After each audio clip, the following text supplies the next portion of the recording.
Hari Om. Namaskaram to you all.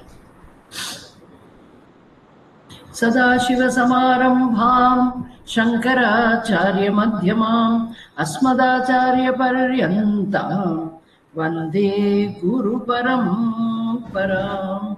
Hari Om. Nice to meet you all again for a summary. 13வது அத்தியாயம் க்ஷேத்ரஜ்ஞ விபாக யோகம். இதுதான் அந்த அத்தியாயம்.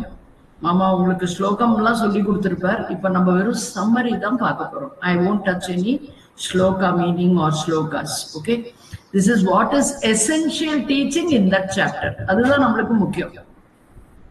ஸ்லோகங்களை படிச்ச அர்த்தத்தை புரிஞ்சுட்டு அப்புறமா இந்த ஸ்லோகங்கள் மூலமா நமக்கு எதை பகவான் ஸ்ரீகிருஷ்ணா எடுத்து சொல்றார், வியாச பகவான் நமக்கு எதை அறிவுறுத்துகிறார், இந்த க்ஷேத்ரஜ்ஞ விபாக யோகத்தினுடைய அண்டர்ஸ்டாண்டிங் மூலமா. That is the essential teaching. So இந்த 13வது அத்தியாயம் இட் இஸ் த பிக், என்ன சொல்றது, ஆரம்பம், ஃபர்ஸ்ட் சாப்டர் இன் தி கடைசி சரம ஷட்கம். ஸோ நம்மளுக்கு பகவத்கீதால 3 ஷட்கம் இருக்கு. 3 ஆறாக பிரிக்கப்பட்டது ஷட்கம். ஸோ முதல்ல பிரதம ஷட்கம், அப்புறமா 2வது மத்தியம ஷட்கம், இது சரம ஷட்கம், எண்ட் ஆர் அந்திம ஷட்கம், எப்படி வேணா அதை எடுத்துக்கலாம். ஆனா இந்த பிரதம ஷட்கத்துல பகவான் முதல்ல ஃபர்ஸ்ட் 6 சாப்டர்ஸ்ல பகவான் நம்மளுக்கு எதை எடுத்து சொன்னார் அப்படின்னா சாதனா தான். Whole Shrimad Bhagavad Gita is the way of life. அப்படின்னா எப்படி நம்மளுடைய வாழ்க்கையை நம்ம வாழணும். So that is all amounting to only practices, sadhana. So முதல்ல 6 அத்தியாயத்துல பகவான் நம்மளுக்கு எதை சொல்லி கொடுத்தாரு அப்படின்னா கர்மயோக சாதனா. துவம்பதத்தை பத்தி தான் அங்க நம்ம டிஸ்கஸ் பண்றோம். சோ நம்மளுடைய இந்த கவனத்தை அவர் எங்க கொண்டு போறாருன்னா, யூ ஹேவ் டு பிராக்டிஸ் கர்மயோகம். That is the Sadhana highlighted in the first 6 verses. பிரதம ஷட்கம். மத்தியம ஷட்கத்துல உபாசன யோகா, பக்தி யோகம்னு நம்ம சொல்லுவோம் சாஸ்திரத்துல. பட் இங்க ஆச்சாரியா எப்படி சொல்லியிருக்காருன்னா உபாசனா யோகா. அதுதான் நம்மளுக்கு அந்த 6 அத்தியாயங்கள்.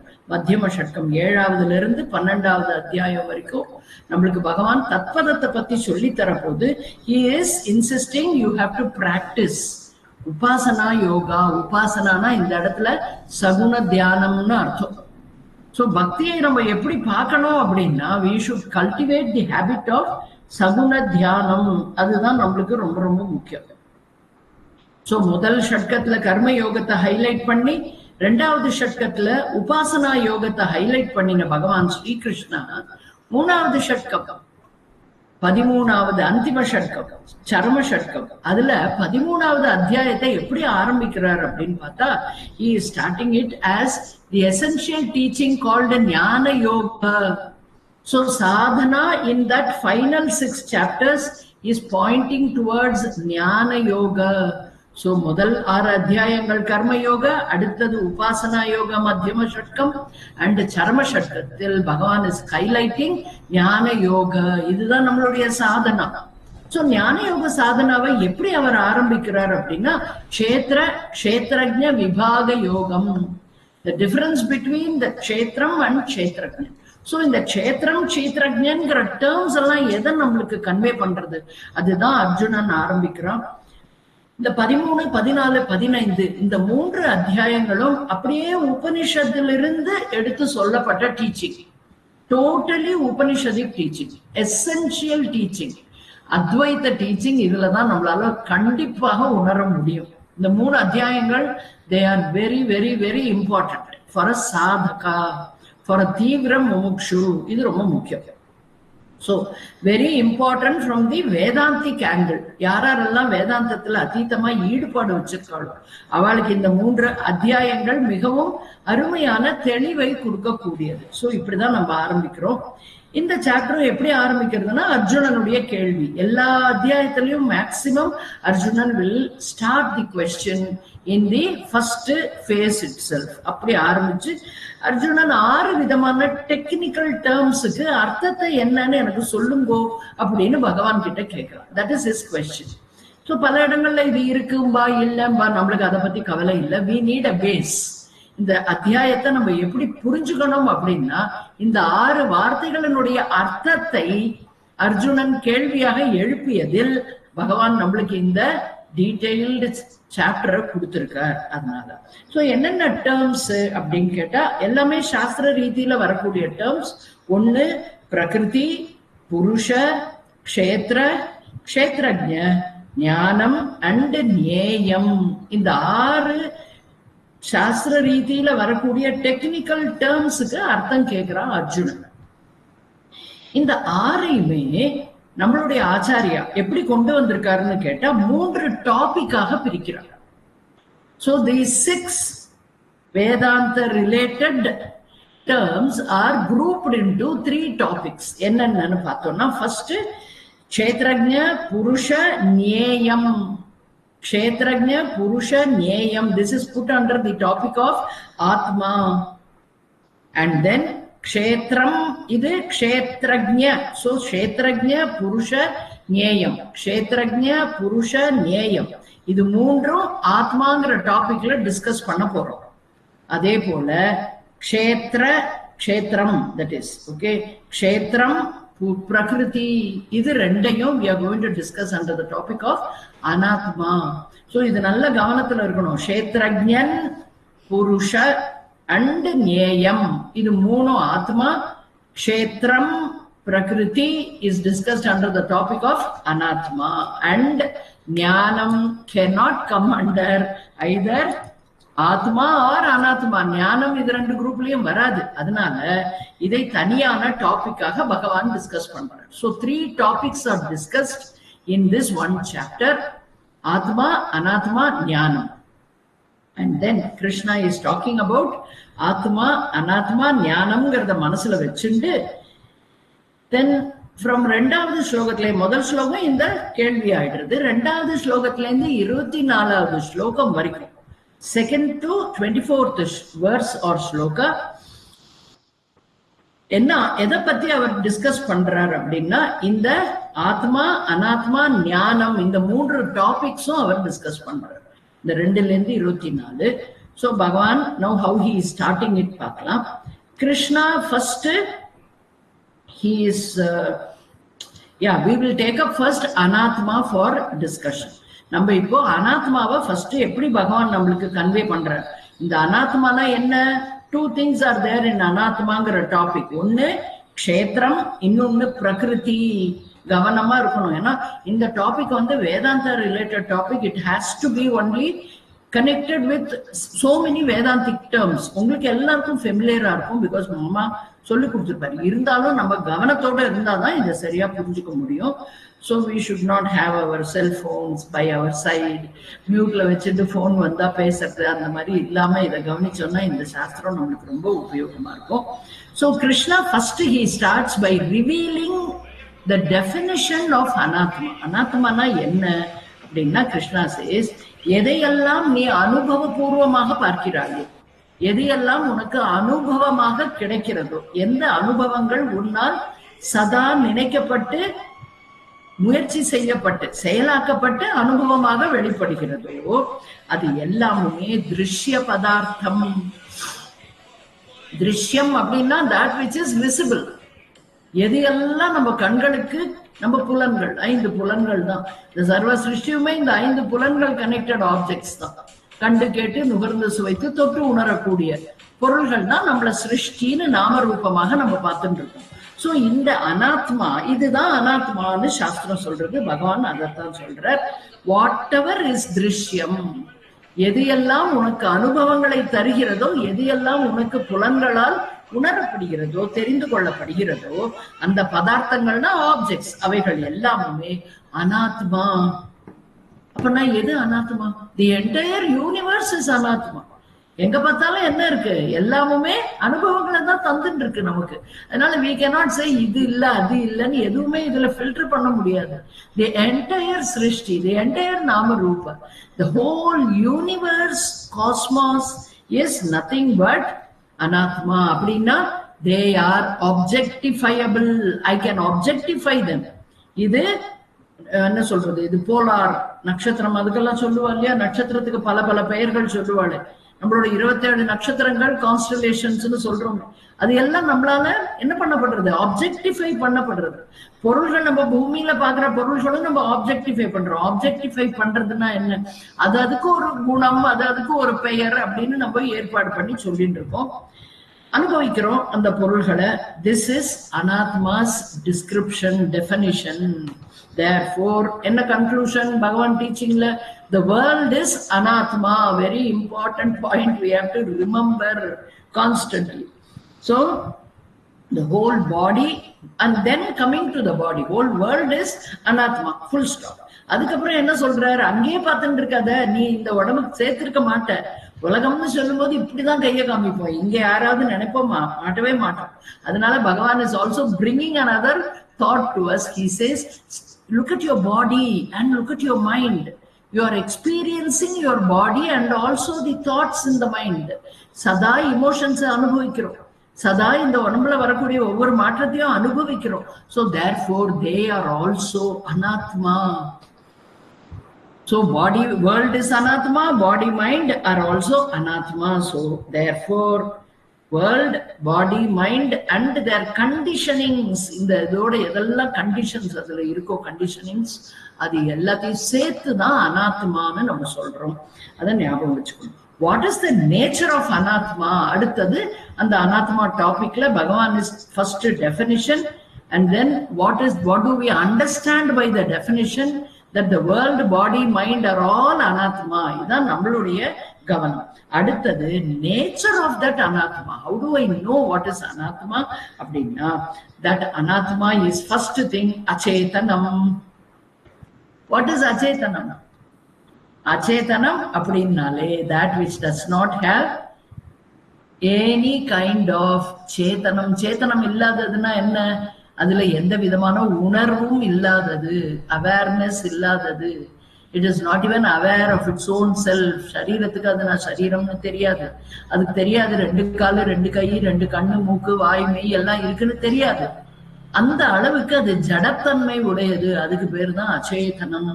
Therefore, this nature of anatma, first point is achetana swarupam anatma. It is jadam. அதோட அர்த்தம். So material in nature, அதனுடைய நேச்சர் என்ன? It is made out of only matter. It is material in nature. So the entire drishya prapancham, including the body mind sense complex, is anatma, made up of matter only, material only. Therefore it is jadam, inert. So இப்போ இல்லையே, நான் என்னோட உடம்பெல்லாம் சென்ஷியண்டா இருக்கே, எனக்கு உணர்வு இருக்கே, I am aware of it. நான் உட்காந்து கிளாஸ் கேட்கறேன்னு எனக்கு தெரியுது, பேசுறாங்கன்னு தெரியுது, நான் பாக்குறேனே அப்படின்னு எல்லாம் நம்ம மனசுல தோணும் போது சாஸ்திரம் சொல்றது, அந்த சென்ஷியன்சி, அந்த awareness, consciousness, this body as though it possesses, seemingly it possesses, இருக்கிற மாதிரி தெரியுது. அது என்ன தெரியுமா? It is not its own, it is not inherent, it is not intrinsic. அதனுடைய நேச்சர் அல்ல அது. It is borrowed. The light does not have electricity as its nature. It has the ability to glow when the electricity passes through the filament. அதுதானே நம்ம படிச்சிருக்கோம் சயின்ஸ்ல. இங்கேயும் அதேதான். This body does not have that ability to be aware of anything. But when it is aware of something, understand there is some unseen flow of consciousness in this body. இந்த சரீரத்தில் அந்த consciousness presence இருக்குன்னு தெரிஞ்சுக்கலாம். So அதுதான் சொல்றா, அனாத்மா is அச்சேதனம். It cannot do anything by itself. ரெண்டாவது பாயிண்ட், அனாத்மாவுக்கு நிறைய குணங்கள் உண்டு, அட்ரிபியூட்ஸ் உண்டு. எத்தனையோ விதமான டிஃபரன்சஸ் நம்ம பார்க்கிறோம். அத்தனை பேதங்களும் எதன் அடிப்படையில் அப்படின்னா, அந்தந்த பொருளினுடைய குணத்தின் அடிப்படையில். இதுதான் விசேஷம். சோ இது என்னன்னா, குணங்களோடு கூடியது அனாத்மா. அனாத்மா இஸ் வாட் இட் இஸ்? சகுணம், குணங்களோடு அமைந்தது. சோ இந்த குணங்கள் என்னன்னு கேட்டா, variety of properties are there for each and every object in the created world. So this is the beauty of creation. Matter, ஒரே மேட்டர் தான் பஞ்சபூதம். ஆனா அந்த பஞ்சபூதங்களுடைய பலவிதமான பெர்முடேஷன் காம்பினேஷன் எல்லாத்துலயும் வச்சு இந்த சிருஷ்டியை பார்க்கிற போது there is multitude of varieties of properties in each and every created being. ஒவ்வொரு நாமரூபத்திலையும் ஒவ்வொரு விதமான வெளிப்பாடு இருக்கு, manifestation of their properties. So therefore anatma is sagunam. சகுணம் அப்படிங்கிற இடத்துல we should understand அது என்ன பண்றதுன்னா, அந்த சகுணமானது it makes us aware of the difference between two objects. ஒரு மனுஷா வர அப்படின்னா அவ டாலா இருப்பான்னு சொல்லி அனுப்புறோம், இவ டாலா இருப்பா, இந்த மாதிரி இருப்பா, அந்த மாதிரி. So those things are called attributes. So anatma is சகுணம், குணங்களோடு கூடியது. குணங்களை வைத்து நம்ம ஒரு பொருளுக்கும் இன்னொரு பொருளுக்கும் வித்தியாசம் பார்க்கிறோம். அதே மாதிரி மூணாவது பாயிண்ட், அனாத்மா இஸ் விகாரங்களுக்கு உட்பட்டது. விகாரம்னா என்ன? கண்டினியூவஸ் என்ன சொல்றது, மாடிஃபிகேஷன், கான்ஸ்டன்டா மாற்றங்களுக்கு உட்பட்டது. இந்த அனாத்மாவினுடைய முக்கியமான நேச்சர் அது. How do I know what is அனாத்மான்னா, எங்கெல்லாம் மாற்றங்களை பார்க்கிறாயோ, எங்கெல்லாம் குணங்களை பார்க்கிறாயோ, எங்கெல்லாம் திருஷ்யமான பொருளை பார்க்கிறாயோ, which is available for your புலன்கள், that is அனாத்மா. So what is this? இது விகாரங்கள் அப்படின்னா நம்ம ஏற்கனவே படிச்சிருக்கோம் நம்மளுடைய தத்துவபோதத்துல. அஸ்தி ஜாயதே வர்த்ததே விபரிணமதே அபக்ஷீயதே வினஷ்யதி இது ஷட் விகாரம். இந்த ஷட் விகாரவதே இது ஸ்தூல, இந்த ஸ்தூலத்தினுடைய லட்சணம் படிச்சிருக்கோம். அதே மாதிரி நம்மளுக்கு சூக்ஷ்மத்தை பத்தி சொல்லவே வேண்டாம், நம்ம அனுபவிச்சுட்டே இருக்கோம். என்னென்ன அனுபவிக்கிறோம்? இந்த சூக்ஷ்ம சரீரமான மன, புத்தி, அகங்காரம், சித்தம் இவைகள் க்ஷணத்துக்கு க்ஷணம் மாறிட்டு இருக்கு. மனதினுடைய எண்ண ஓட்டங்கள், எமோஷன்ஸ் எல்லாம் மாறிட்டு இருக்கு. ஒரு பொருளை பிடிக்கிறதுன்னு ஓடி போறோம், கிட்டக்கு போனோம், இவ்வளவுதானா, எனக்கு இது வேண்டாம் அப்படின்னு வந்துடுறோம். ஸோ இப்படி பல பல விதமான எண்ணங்களே மாற்றங்கள். எண்ணங்களுடைய டெக்ஸ்சர் கோபமா இருக்கும், சாந்தமா இருக்கும், ஆர்வமா இருக்கும், சந்தோஷமா இருக்கும், துக்கமா இருக்கும். All these emotional changes, everywhere there is change. In buddhi also, sometimes we accept a concept, sometimes we question a concept. எவ்வளவு தூரம் சொல்லி கொடுத்தாலும் நம்ம அதை கிரகிச்சுக்க மாட்டேங்கிறோம். All these things we have to understand as அனாத்மாஸ் குணங்கள். இதெல்லாம் அனாத்மாவோட நேச்சர். சோ இதை வச்சு நான் என்னுடைய மனமும் அனாத்மா, புத்தியும் அனாத்மா, அகங்காரம் சொல்லவே வேண்டாம். கத்தால எழுந்திருக்கிறதே அவ வேலையை பாக்குறா, கொஞ்ச நேரம் கழிச்சு குடும்பத்துக்கு செய்யறான். So their roles are constantly changing. That individual அப்படிங்கிற அகங்காரம், the so and so constantly keep changing also. So these changes I should be aware of. அதனால it is சவிகாரம். So என்னெல்லாம் பார்த்திருக்கோம்? அச்சேதன ஸ்வரூபம் and then followed by sagunam, now savikaram. மூன்று விதமான expressions of this ஆத்மா, அனாத்மாவுடைய நேச்சர். நான்காவதாக it is constantly changing னு சொன்னோம் இல்லையா? So what is that ன்னு கேட்டா, the main change என்னன்னு பார்த்தோம்னா manifesting and unmanifesting. இல்லாமல் இருந்து வருவதும், வந்தது மீண்டும் இல்லாமல் போவதும். manifestationனா வியக்தம், வெளிப்படுகிறது. அதுதான் அஸ்தி ஜாயத்தை வர்த்தத்தையில சொன்னோம். அஸ்தி அப்படின்னா இல்லாமல் இருந்து தாயினுடைய கருப்பையில் உருவானது அஸ்தி. ஜாயத்தைனா பிறந்தது, வர்த்தத்தைனா வளர்ந்தது, அபரிணமத்தைனா வளர்ச்சியின் உச்சக்கட்டத்தை எட்டியது, அபக்ஷீயத்தைனா வியாதி வசப்பட்டது, வினஷ்யத்தினா அதனால் அது இறந்து போனது. இதான் ஸ்தூலத்தில் உள்ள வியக்தம், அவ்வியக்தம். அவ்வியக்தம்னா என்ன?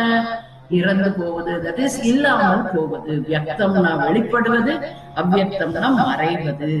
அப்போ இந்த ஹோல் பிரபஞ்சம் என்னன்னு கேட்டா ஏற்கனவே சொல்லிட்டோம், the whole world is anatma. So what is it? It appears, then it is there for some time, and then layam, srishti, sthiti, layamங்கிறதுக்கு உட்பட்டு கொண்டே இருப்பதுதான் இந்த பிரபஞ்சம். Therefore this vyakta avastha is called manifestation of prapancham. Avyaktam is called layam or maya. Okay, remember this. Next, இது முடிஞ்சது. இவ்வளவுதான் அனாத்மாவை பத்தி 4 pointers கொடுத்திருக்கார். ஒன்னு, it is அச்சேதன ஸ்வரூபம். அச்சேதன ஸ்வரூபம்னா ஜட ஸ்வரூபம். அதுக்கப்புறமா அனாத்மா is சகுணம். Then again anatma is savikaram, and anatma is vyakta avyakta, that is manifest unmanifest, constantly changing. So there is also, we should understand, it is never permanent. அதனால தான் சொல்றோம் it is not real அப்படின்னு. நித்தியம் இல்ல, அது அனித்தியம். வியக்தம் அவ்யக்தம் இருக்குன்னா it is அனித்தியம். So நம்மளுடைய அனாத்மா is அனித்தியம்.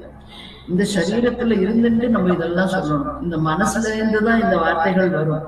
ஆனாலும் உண்மை என்னன்னா அந்த மனமே உண்மையில் அனாத்மா தான் புரிஞ்சுக்கணும். அப்படிப்பட்ட அனாத்மா மனம் படிச்சு புரிஞ்சுண்டு அது பேசுறது இல்ல அதை கேட்கறது அப்படின்னா it is only because of the presence of ஆத்மா அப்படிங்கிறது நம்மளுக்கு ஞானமாக வரும். இந்த இடத்துல next we will see the topic of ஆத்மா. அனாத்மா பார்த்தோம், இப்ப ஆத்மா ரொம்ப இன்ட்ரெஸ்டிங்கான டாபிக் தான். ஏன்னா something which we always look for. Where are we looking? We are looking everywhere, but where it is?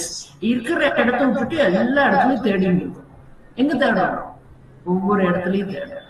நான் அப்படிலாம் ஆத்மாவை தேடவே இல்லையேன்னு யாராவது சொன்னா சாஸ்திரம் நம்மளை பார்த்து கேட்கறது, வாழ்க்கையில உன்னோட கோல் என்னன்னு, நான் நிம்மதியா இருக்கணும், சந்தோஷமா இருக்கணும், சேஃபா இருக்கணும், செக்யூர்டா இருக்கணும், எதுக்கும் பயப்படாம இருக்கணும். அதுக்கு பேரு தான் ஆத்மா, அதுதான் நீ. அததான் நம்ம தேடுறோம். ஆனா எங்க போய் தேடுறோம்? நம்ம நினைக்கிறோம் நமக்கு நிம்மதி எதுல வரும்னா நம்மளை சுத்தி எப்பவுமே நம்மளோட ஹிதமா பழகிறவா இருந்தா வரும்னு நினைக்கிறோம். உறவுகளை அதிகப்படுத்திக்கிறோம். அதே மாதிரி உறவுகளோடு நாம் எப்போதுமே we want to please people and be happy with them. அதே போல அமைதி, அப்பதான் ஆனந்தம் எப்போ வருதோ அப்பதான் அமைதி. செக்யூரிட்டிங்கிறதுக்காக we keep increasing our possessions in spite of studying Bhajagovin, Moodha, Jagigi, Dhana, Agama, Krishna. ஆனாலும் என்ன பண்ணோம்? இல்ல அதெல்லாம் வாஸ்தவம், படிக்கிறதுக்கு எல்லாம் நல்லா தான் இருக்கும். யார் வருவா அப்புறம் நம்மளுக்கு ஒண்ணு முடியல ஆஸ்பத்திரிக்கு போனோம்னா அதனால நான் என்ன பண்ண போறேன், நிறைய சேர்த்து வச்சுக்க போறேன். அதே பஜகோவிந்தத்துல முதல் ஸ்லோகத்துல சொன்னார், சம்பிராப்தே சந்நிகிதே காலே நகி நகி ரக்ஷதி. எதுவுமே ஒண்ணும் காப்பாற்ற முடியாது. ஆனாலும் நம் மனம் அதை விடுவதில்லை. அதைத்தான் இங்க சொல்றது மாயா காரியம். That is the mind full of tricks playing upon us. Okay, so 13வது அத்தியாயத்துல ஆத்மாவை பத்தி சொல்லும் போது பகவான் க்ஷேத்ரஜ்ஞன், புருஷ அண்ட் ஞேயம், இந்த மூணையும் ஒன்றாக சேர்த்து ஆத்மான்னு சொல்றார். அர்ஜுனனுக்கு சொல்லும் பதில்னு நம்ம இதை படிக்க கூடாது. நமக்கு அர்ஜுனனை முன்வைத்து கிருஷ்ண பரமாத்மா சொல்லி கொடுக்கிறார். வேதாந்த சாஸ்திரத்துல இது ரொம்ப முக்கியம். If we think Krishna is teaching Arjuna, we will just enjoy this Bhagavad Gita. When I understand that Arjuna is none other than me, நானே தான் அந்த அர்ஜுனன் அப்படின்னு நான் உணரும் போது மட்டும்தான். ஏன்னா நம்ம அந்த அர்ஜுனனுடைய குழப்பத்துலதான் வாழ்ந்துட்டு இருக்கோம். So that way I will benefit out of this teaching. I can learn from the teaching. I can apply that in my life so that my life will become peaceful. என்னோட லைஃப் பீஸ்ஃபுல்லா இருக்கோ இல்லையோ, நான் பகவத்கீதையை படிச்சு எதையாவது புரிஞ்சுட்டு மௌனம் ஆயிட்டேன்னா என்னை சுத்தி இருக்கிறவங்களுக்கு பீஸ் ஆஃப் மைண்ட் டெஃபினட்டா கிடைக்கும். So they will become very nice and happily enjoy our presence. So இந்த மூணும் சேர்ந்து ஆத்மான்னு பார்க்க போறோம். The whole பிரபஞ்சம் is திருஷ்யம்னு பார்த்தோம்.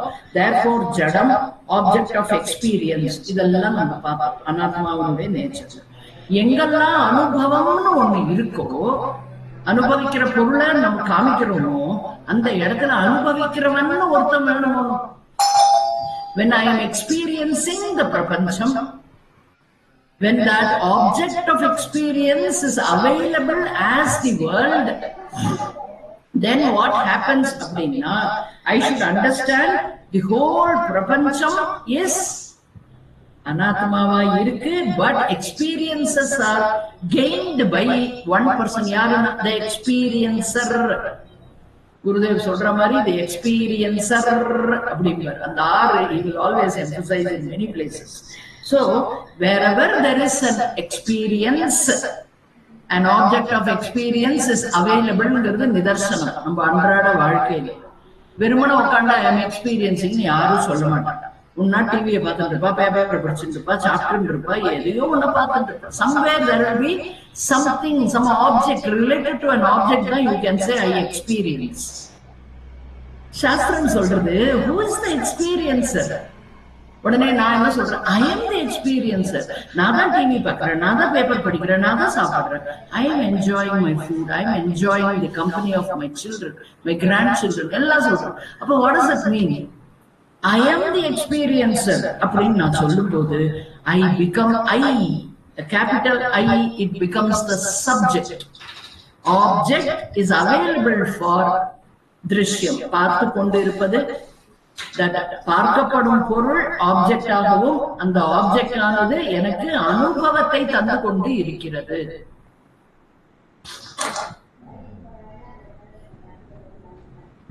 அந்த அனுபவத்தை அடைவது யாருங்கிற கேள்விக்கு நான் தான் அதுன்னு சொன்ன உடனே ஐ am the experiencer, I am the observer and I am enjoying the world. So that is the subject. So object is the prapancham, anatma prapancham, and subject is, it cannot be anything else. அனுபவம்னு வந்ததுன்னா அது ஜடமா இருக்க முடியாது, awareness இருக்கணும், consciousness இருக்கணும். அதனால that becomes the consciousness. So that is called Atma. So that Atma can always be only the subject, it can never be objectified. அதை ஒரு ஆப்ஜெக்டாக இருக்க முடியாது. யாராவது திருஷ்ய விவேகம்ங்கிற ஒரு டெக்ஸ்ட் படிச்சிருந்தேன்னா முதல் ஸ்லோகத்துல அதுதான் சொல்றது. என்னன்னா கடைசி குவார்டர் ஆஃப் த ஸ்லோகம் சேஸ் திருகேவ நது திருஷ்யதே, it is the seer, never the seen. ஒருபோதும் பார்க்கப்படும் பொருளாக இந்த ஆத்ம தத்துவம் இருக்க முடியாது. It is always the seer, it is only the observer அப்படிங்கிறது அங்க சொல்லப்பட்டிருக்கு பிரகதாரண்யத்தினுடைய மகாவாக்கியம். ஓகே, எக்ஸாம்பிள் என்ன பண்ணலாம் அப்படின்னு கேட்டா இதுல ஒரு எக்ஸாம்பிளும் கொடுத்திருக்காரு ஆச்சாரியா, அதுவும் பார்க்கலாம். சோ என்னால ஏன் அந்த எக்ஸ்பீரியன்சர் நான் தான் சொல்றேன், என்னால என்ன பார்க்க முடியலையே அப்படின்னு யாராவது கேட்டா, I am not able to see that ஆத்மா, ஐ cannot see the ஆத்மா அப்படின்னு நம்ம சொன்னோம்னா சாஸ்திரம் அதுக்கு ஒரு எக்ஸாம்பிள் கொடுத்திருக்கு. என்ன, நம்ம இப்ப பலவிதமான பொருள்களை நம்ம பார்த்துட்டே இருக்கோம். எதால பார்க்கிறோம்? கண்ணாலதான் பார்க்க முடியும். So my eyes, which has the vision of everything around, the names and forms, அதான பார்க்கிறோம். வர்ண ரூபத்தை நம்ம இந்த கண்களால பார்க்கிறோம். ஆனால் இந்த கண்களை நம்மால் பார்க்க முடியறதில்லை. கண்ணாடியில பார்ப்போம்னு சொல்லக்கூடாது. Okay, as we see the objects, இப்படி பாக்குற மாதிரி நம்ம கண்களையும் இப்படி இப்படி எல்லா பக்கம் I can't see my eyes by myself. So don't go to the mirror. Okay, be there. Wherever you are looking at the objects, you are able to see the object, but you cannot see the eyes. But at no point of time நம்ம என்ன பண்ண மாட்டோம், கண்கள் இல்லைன்னு நம்ம சொல்லவே மாட்டோம். ஏன், என்னங்க இது பொருள் எல்லாம் நம்ம பாக்குறோம்னா கண்கள் இருக்குன்னு அர்த்தம் அப்படின்னு. அததான் சாஸ்திரம் வரவேற்கிறது. Shastram says that is how you should think. When you are able to see Nama Rupa, Varna Rupa, there you understand the utility value. Moolama we understand the availability, presence of eyes. கண்கள் இருக்கின்றன, கண்களில் எனக்கு பார்வை திறன் இருக்கிறது. I am able to see everything. So I don't have to look at my eyes to get confirmation. நான் பார்க்கிறேன்னா எனக்கு கண்ணு இருந்தாதான் பார்ப்பேன். We understand. அதே போல ஜடமான இந்த பிரபஞ்சத்தை சேதனமாக பார்க்கும் போது என்ன டவுட் வரும்? Where is consciousness? எங்க கேட்போம்? வேற மை எங்க கேட்போம்? கேட்க முடியாது. இன் திஸ் பாடி வேற மைன்னு எதுக்கு கேட்கணும்? Because the whole body is அச்சேதனம்னு இப்பதான் பார்த்தோம், அநாத்மான்னு இப்பதான் பார்த்தோம். அதுல இந்த மாதிரி ஒரு சேதனம் இருக்குன்னா இட் இஸ் borrowed சேதனம்னு புரிஞ்சுடும். Where from it is borrowing? It is borrowing only from the source. சேதனத்தின் சோர்ஸ் எதுவோ அங்கிருந்துதான். சேதனத்தோட சோர்ஸ் எது? சைதன்யம், சச்சிதானந்த ஸ்வரூபம்னு சொல்ற அந்த பிரம்ம தத்துவம், ஈஸ்வர தத்துவம், ஆத்ம தத்துவத்தில் இருந்துதான் அதனுடைய சோர்ஸே அங்குதான். இருப்பும் இயக்கமும் அந்த ஆத்மாவில் இருந்துதான் இந்த சரீராதிகளுக்கு கிடைக்கிறது. Very important.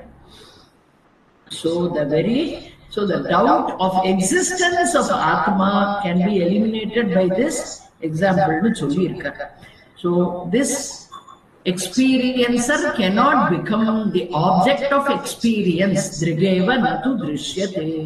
Seer cannot be seen.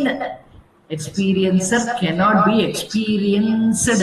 அதுக்குதான் சொல்லுவோம் பிரம்ம ஞானம், ஞான பலனை உன்னால் அனுபவிக்க முடியும், பிரம்ம ஞானத்தை நீ அனுபவிக்க முடியாது. பிரம்மானுபவம்னு ஒண்ணு கிடையாது சாஸ்திரத்தில். You cannot experience Brahman because that is you. But you can enjoy the jnana phalam. Once you remove this erroneous thinking, viparita bhavana, that I am this body, mind, sense complex, anatmavula vara ella prachanayum ennodudunu na sangadapattukama ennuடைய சொரூபத்தை நான் புரிஞ்சுட்டேன்னா I know I am the source of everything in this world, in this creation. So every object which is achetana and the only subject. So anekam is always object. சர்வ பிரபஞ்சம், சர்வ சிருஷ்டி, இது என்னன்னா எல்லாமே அச்சேதனமான, சகுணமான, சவிகாரமான, அனித்தியமான, அனாத்மா. There is only one subject, one experiencer, one observer, and that is Atma. So principle is Atma, consciousness principle, and achetana saguna சவிகார அனித்தியமான அனாத்மாவை பார்க்க முடியும், ஆனால் நித்தியமான ஆத்மாவை நம்மால் பார்க்க முடியாது. It is not available for experience or it is not available for your புலன்கள். விவேக சூடாமணி படிச்சதுன்னா அதுல முதல்ல வர ஸ்லோகம் அதைத்தான் சொல்லணும். என்னன்னா கோச்சரம் தம் அகோச்சரம் அப்படின்னு. இந்திரிய பொருள்களாக இதை பார்க்க முடியாது. இந்த ஆத்மஸ்வரூபமானது என்ன பண்ண முடியாது? சர்வ வேதாந்த சித்தாந்த கோச்சரம் தம் அகோச்சரம் அப்படின்னு சொல்றாரு. சோ ஒவ்வொரு இடத்துலயும் நம்மளுக்கு ஆச்சாரியா, எல்லா ஆச்சாரியாலுமே அதைத்தான் சொல்றா, உன்னால் உன் புலன்களுக்கு அப்பாற்பட்டது எதுவோ அதுவே உன்னுடைய உண்மையான ஸ்வரூபம். எதனுடைய பிரசன்ஸ்னால இந்த புலன்கள் இயங்கிக் கொண்டு இருக்கிறதோ அதுவே உண்மையான நீ. அகம் என்ற சப்தத்திற்கு அந்த சாட்சியாக இருக்கும் சைத்தன்யம் தான் அப்படின்னு சொல்ற. So Atma, the consciousness principle, the observer, the experiencer, என்ன அத பத்தின நேச்சர் என்ன, அந்த ஆத்மாவோட நேச்சர், அனாத்மா நேச்சர் பார்த்தோம். இப்ப ஆத்மாவோட நேச்சர் என்னன்னு பார்த்தோம்னா, it is not a product of the body. இதெல்லாம் என்ன? a product. அப்பா அம்மாங்கிற வாழ்க்கைன்னு வெளியில வந்த இந்த ப்ராடக்ட் இது. This is a product. The human body is a product. Any body is only a product. There is a cause and this is the effect. Manufacture பண்ணி வந்தது இந்த தேகமான புத்தியான இந்த ஒரு உருவம். But ஆத்மா is not a product of the body அப்படின்னா அது பிறந்து வருவதில்லை. And it is not a part of the body also. What is that part of the body? Part of the body னா எங்கேயோ இந்த உடம்புக்குள்ள ஏதோ ஒரு குட்டி இடத்துல இந்த ஆத்மான்னு ஒண்ணு இருக்கு. கண்ணை மூடின்னு உட்கார்ந்துட்டா ஒரு ஜோதியா என் கண்ணுக்கு தெரியுது, அதான் ஆத்மா. சாஸ்திரம் is not going to encourage such a thought. It says it is not a part of the body. சரீரத்துல எங்கேயோ ஒரு இடத்துல இருக்கு. கை கண்ணு காதெல்லாம் ஒவ்வொரு இடத்துல இருக்க மாதிரி ஆத்மாவும் ஒரு இடத்துல உட்கார்ந்து இருக்குன்னா இல்லை. It is not a part of the body. You cannot draw the body and say this is this part, and ஒரு இடத்துல புள்ளிய வச்சுட்டு இது ஆத்மா அப்படின்னு நம்ம பண்ண முடியாது. It is not part of the body, it is not a product of the body, and it is not even the property of the body. பாடியினுடைய ப்ராப்பர்ட்டி என்ன? பஞ்சபூதம், குணங்களால் ஆனது, முக்குணங்களால் ஆனது. மாயை காரியம் இது, மாயா காரியம். மகதாதி தேக பர்யந்தம் விவேக சூடாமணியில வரும். சோ நமக்கு இந்த சரீராதிகள் எல்லாமே மாயா காரியம். It is only an effect. Therefore Atma cannot be a property of that deham shariram. Therefore first 3 P ஞாபகம் வச்சுட்டோம்னா போறோம். Atma is not part of the body, ஒரு capital P போட்டுக்கோங்க. அடுத்தது Atma is not a product of the body. Next P comes next, P. Then Atma is not the property of the body also. 3 P போட்டுட்டோம்னா நம்மளுக்கு ஞாபகத்துக்கு வந்துடும் ஆத்மாவோட definition, first definition. So இந்த ஆத்மா எப்படிப்பட்டது? when it is not us. ஏன்னா நம்மளுக்கு எதனால இதை சொல்றாரா பகவான் அப்படின்னா, நம்மளுக்கு everything we relate with what we know. எதையுமே நம்ம எதை வச்சு பேசுறோம், எதை வச்சு புரிஞ்சுக்கிறோம்னா நமக்கு எது தெரியுமோ அதை வச்சுதான் அதை புரிஞ்சுக்கிறோம். So we always connect everything to the body or to the mind or to the intellect or to our own ahankaram. இதுலதான் நம்ம கனெக்டிவிட்டி போட்டுக்கிறோம். Because that is what we know. I'm an individual, so I connect everything to my individuality. So இந்த மாதிரி பல விஷயங்கள். So Bhagavan says this consciousness is independent entity. It is not associated in any way with the body. Very big statement from Vedanta. இந்த சரீரத்தில் product ஆகவோ property ஆகவோ இல்லை இந்த சரீரத்தினுடைய ஒரு பார்ட் ஆகவோ இந்த ஆத்மா கிடையாது. It is an independent entity. அது என்ன பண்றது அப்போ? What is the nature of this ஆத்மா? Where do I, how can I identify the presence of ஆத்மா? How can I cognize ஆத்மா in this creation? அப்படின்னு கேட்கிறவாளுக்கு சொல்றார், this ஆத்மா independent entity, not associated with the body, but it pervades the entire body. Atma pervades the entire body. Idkaga, because the body is jadam, drishyam is jadam. Idella pulangalukku pulapadigirudho avaigal anethum jadam. Adha anatvam padichu. Drishya prapancham is jadam nu padichu. So inga adathan solra, because the body is inert, jadam.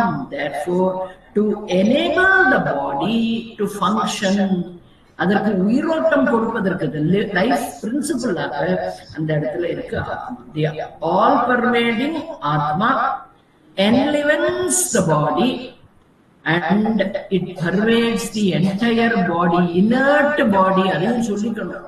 அப்பதான் அது ஜடம் ஜடம் இல்லாட்டா இதை நம்ம ரொம்ப ஓவரா நம்ம இது பேம்பர் பண்ணிட்டு இருக்கோம். Therefore சாஸ்திரம் அப்பப்போ நம்மளுக்கு ஞாபகப்படுத்திடும். Bring that inert word when you think of the body.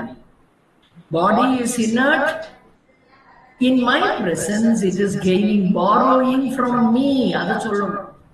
அப்பதான் நான் ஆத்மாங்கிறதே மனசுல உரைக்கும். இந்த கஷேத்திர கஷேத்திரங்க விபாக யோகத்துல அது ரொம்ப ரொம்ப முக்கியமா நம்ம ஃபோக்கஸ் பண்ணணும்.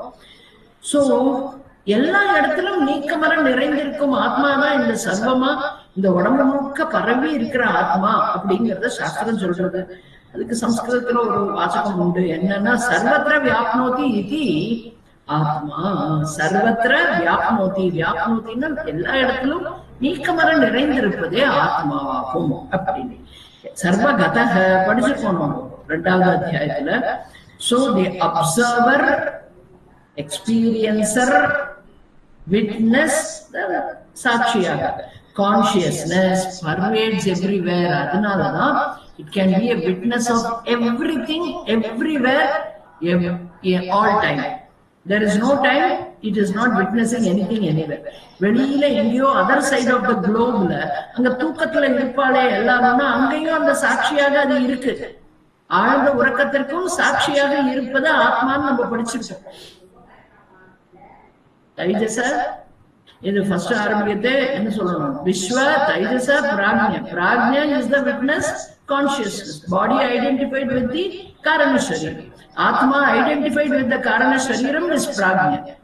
Atma identified with the sukshma shariram is called taijasa. And Vishwa, that is Atma identified with the waking state, body, mind, sense complex, is called Vishwa. So இந்த எல்லா ஊர்லயும் எல்லா உலகத்திலையும் எல்லா நேரத்திலையும் எல்லா இடத்திலும் இருக்கக்கூடியதுதான் இந்த கான்சியஸ்னஸ், தி அப்சர்வர். லொகேஷனோ இல்ல லிமிட்டேஷனோ, ஆத்மா இப்படி இருக்கும், ஆத்மா இப்படி இருக்கும், ஆத்மா இப்படி இப்படி இப்படி இப்படி இருக்கும், ஒன்னும் கிடையாது. There you cannot define Atma in a shape. You cannot define Atma in a location. இந்த இடத்துல போ, ஆத்மாவை நீ நேருக்கு நேர் பார்க்கலாம் முடியாது. அதுதான் இங்க சாஸ்திரத்தினுடைய அழகு. How they say is, it is beyond limitations. அதுக்கு பேர் என்னன்னு சொல்லுவா? Infinite. When it is sarvavyaapi, where is the boundary for it? எங்க ஆரம்பிச்சு எங்க முடியுது எப்படி சொல்ல முடியும்? There is no beginning and there is no end. அனாதி அனந்தம். இதுதான் டிஸ்கிரிப்ஷன். சோ லொகேஷனும் அதுக்கு கிடையாது. ஒரு இடத்துலதான் அது இருக்குமான்னா இருக்காது. ஏன்? சர்வவியாபி. Therefore it can never be an object that can be observed or that object that can be pointed. இதுதான் ஆத்மா அப்படின்னு டேபிள்ல கொண்டு வைக்க முடியாது. Therefore என்ன புரிஞ்சுக்கணும்? When I have been told தத்துவமசி மகா வாக்கிய உபதேசம் வாங்கியாச்சு, விசாரம் பண்ணியாச்சுன்னா, then I should know I am never located anywhere, and also I am all pervading. I have no location. So என்ன ஆகுது? ஆட்டோமேட்டிக்கா I am removing my தேகம் நான்ங்கிற பாவனை. So the next point, இதான் first point, சர்வவியாபி. Then next point என்னன்னா, consciousness principal இந்த சரீரம் விழுந்த பின்னும் அங்குதான் இருக்கு. எங்க போகும்? அது எல்லா இடத்துலயும் அதுவே தான் இருக்கு. எங்கிருந்து எங்க போக முடியும்? It has got no movement possible because it is full. எல்லா இடத்துலயும் அதுதான் இருக்கு. அதுல இருந்து எங்கேயுமே அதால போகவே முடியாது. So even after the body dies, people ask, ஆத்மா எங்க போகும்? ஆத்மா எப்படி போகும்னு கேட்கணும்.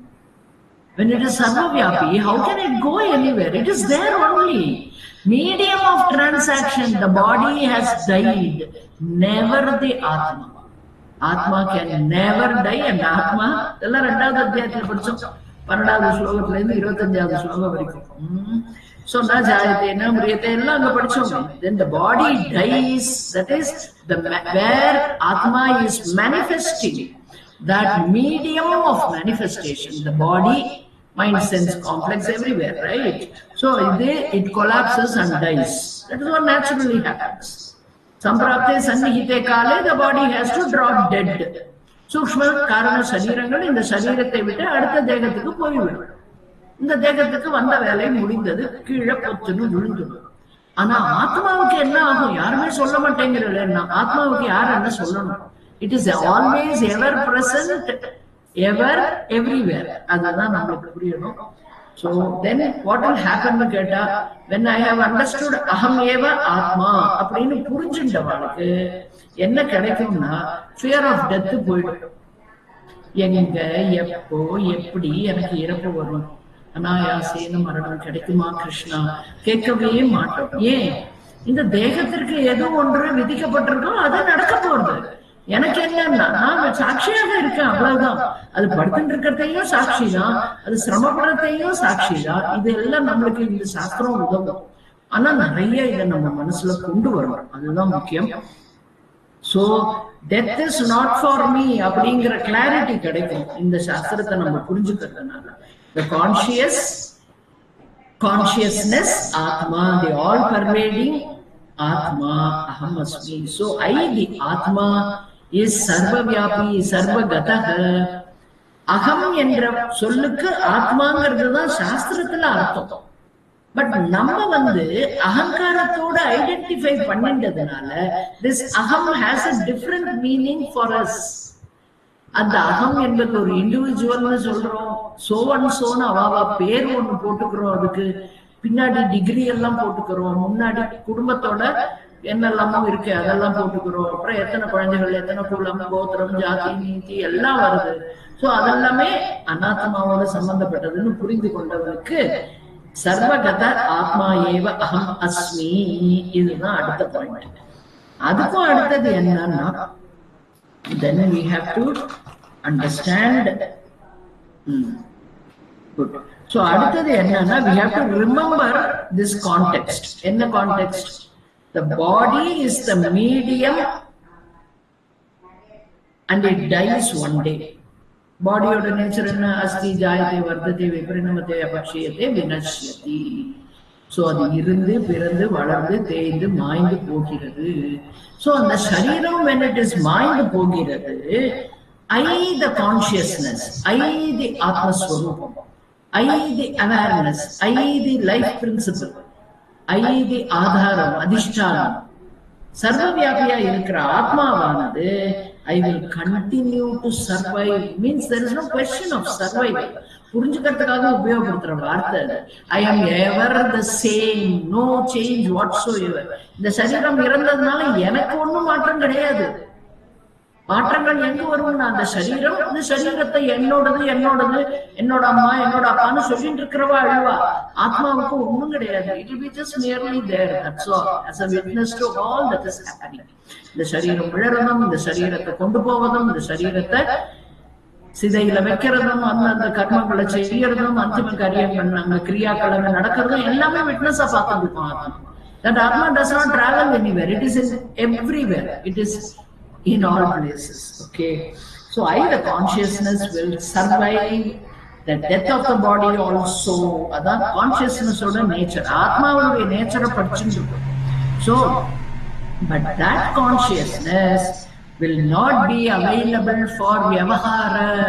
அந்த சரீரம் இருந்த வரைக்கும் அந்த இடத்துல transactions were possible இல்லையா? கடைக்கு போறோம், குழந்தைகளை தூக்கிட்டு வரோம், உட்கார்ந்து சாப்பிடுறோம், வீட்டுக்கு வரவாளை கூப்பிடுறோம், neighbors வீட்டு functions attend பண்றோம். So many things this body is moving around and doing. Once the body dies and it is removed, what happens in the ஆத்மாவுக்கு no more transactions, விவகாரம் கிடையாது. There is no transaction. So I am because, not because I am absent. ஆத்மா இல்லாததுனால transaction இல்ல கிடையாது. The medium of transaction, அதுவும் நம்ம ஆத்ம போதனை படிச்சு, தத்துவ போதனை படிச்சிருக்கோம். என்ன? பஞ்சீகிருத பஞ்சமஹாபூதைஹி கிருதம் சத்கர்ம ஜன்யம். என்ன சொன்னா? சரீரத்தை போக ஆயத்தனம், சுக துக்காதி போக ஆயத்தனம். போக ஆயத்தனம்னா the counter for transaction. Unless you have a body, you cannot transact. எனக்கு ஜுரமா இருக்கு, நான் ஆத்துல படுத்துக்கிறேன், மனமே நீ மட்டும் போய் கிளாஸ் அட்டெண்ட் பண்ணிட்டு வான்னு சொல்லி வரணும். It will not. Body is needed for you to come and sit in the satsanga and listen to the shastra. So the body has its own role to play in this whole scheme of things. அதனால சாஸ்திரம் சொல்றது போக ஆயத்தனம் இல்லாமல் you cannot transact. Even ஆத்மா cannot transact because it requires this body. The boga ayatanam, the transacting counter, and the counter இருந்தாதான் transaction is possible. இதுதான் நமக்கு deep ஸ்லீப்ல நடக்கிறது. டெத்லயும் அதான் நடக்கிறது. டெத் தான் இப்ப சொன்னோம். ஸோ டீப் ஸ்லீப்ல என்ன நடக்கிறதுன்னு பார்த்தோம்னா, நம்ம சரீரம் படுத்துண்டாச்சு, தூங்கியாச்சு, அவ்வளவுதான். It is not going to be available for transaction. அப்போ ஆத்மா என்ன ஆகுறது? இட் இஸ் ஸ்டில் எ சாட்சி for the deep sleeper also. என்னன்னு பார்த்துட்டு இருக்கு? அந்த ஆழ்ந்த உறக்க நிலையில் இருக்கும் லயமாகி, காரண சரீரத்தில் தேகமான புத்தி லயமாகி இருப்பதையும் விட்னஸா பார்த்துட்டு இருக்கிறதுனா சாட்சி சைத்தன்யமான ஆத்மா. இது நம்மளுக்கு கிளியரா இருக்கணும். ஓகே, அதனாலதான் நம்ம தூங்கி எழுந்த உடனே, பிகாஸ் that சாட்சி was enabling our அஜ்ஞான விருத்தி, we wake up and we say நன்னா தூங்கின, ஒரு டிஸ்டர்பன்ஸும் இல்லை அப்படிங்கிறத நம்மளால சொல்ல முடியும். அமைதியா தூங்கின, இல்ல ஃபுல் ஆஃப் டிஸ்டர்பன்ஸ், கனவா வந்தது, சரியா தூங்கல, இதெல்லாம் நம்மளால சொல்ல முடியாது. Because of the presence of ஆத்மா. Therefore the body functioning, non-functioning, functioningல the manifestation of chaitanyam, this consciousness is experienced. Then when it is under rest also, as a witness we understand the presence of consciousness. Manasukum adedha. Mind is also functioning, not functioning. When it is not functioning and when it is taking a rest, no transaction is possible. So there should be counter of bhoga sadhanam, apanchīkrita pancamahabhūtehi kritam satkarmajanyam sukha dukkadi bhoga sadhanam yadinna sukshma shariram. So in the Sukshma Shariram, instrument for experience, and the Sthula Shariram is counter for transaction. This rendum available illamal Atma cannot transact. Therefore, enna solra? They have gone into rest, but Atmaku rest kadayadu. Theva kadayadu. It is not doing any activity. யாருக்கு rest வேணும்? வேலை செஞ்சுட்டே இருக்கிறவாளுக்கு தான் rest வேணும். சோம்பேறியா இருக்கிறவாளும் போய் rest எடுத்துக்கிறேன்பா, நோய் வாய்ப்பட்டிருந்தாலும் ரெஸ்ட் எடுத்துக்கிறேன்பா, that is different. But generally world rule is நிறைய வேலை செஞ்சா நல்லா தூங்கணும், இதுதான் சொல்லிப்பாங்க. அதனால சொல்றோம். சோ இந்த தேகமன புத்தியினுடைய availability has ended temporarily during அன்றாட உறக்கம். நித்ரா தேவியோடு ஆலிங்கனம் பண்ற போது your body mind sense complex is completely at rest, not available for transaction. Even then I, the Atma, is witnessing their absence also. I am witnessing their presence in dream and waking state as Atma, and I am the witness of the deep sleep state also. அனுபவம் இல்லாத நிலையையும் நான் சாட்சியாக இருந்து பார்த்து கொண்டு இருக்கிறேன். So the observer, the experiencer, the transactor continue to be available even after body mind sense complex goes into layam அன்றாடம். அதேதான் டெத்துக்கும் அப்ளிகபிள். அதனாலதான் நம்மளுக்கு சொன்னா என்னன்னு சொன்னா, உறங்குவது போலும் சாக்காடு, உறங்கி விழிப்பது போலும் பிறப்பு அப்படின்னு. சோ இறப்பு என்பதும் அந்த ஆழ்ந்த உறக்க நிலையோடு ஈக்குவேட் பண்றாங்க பெரியவாள்லாம்.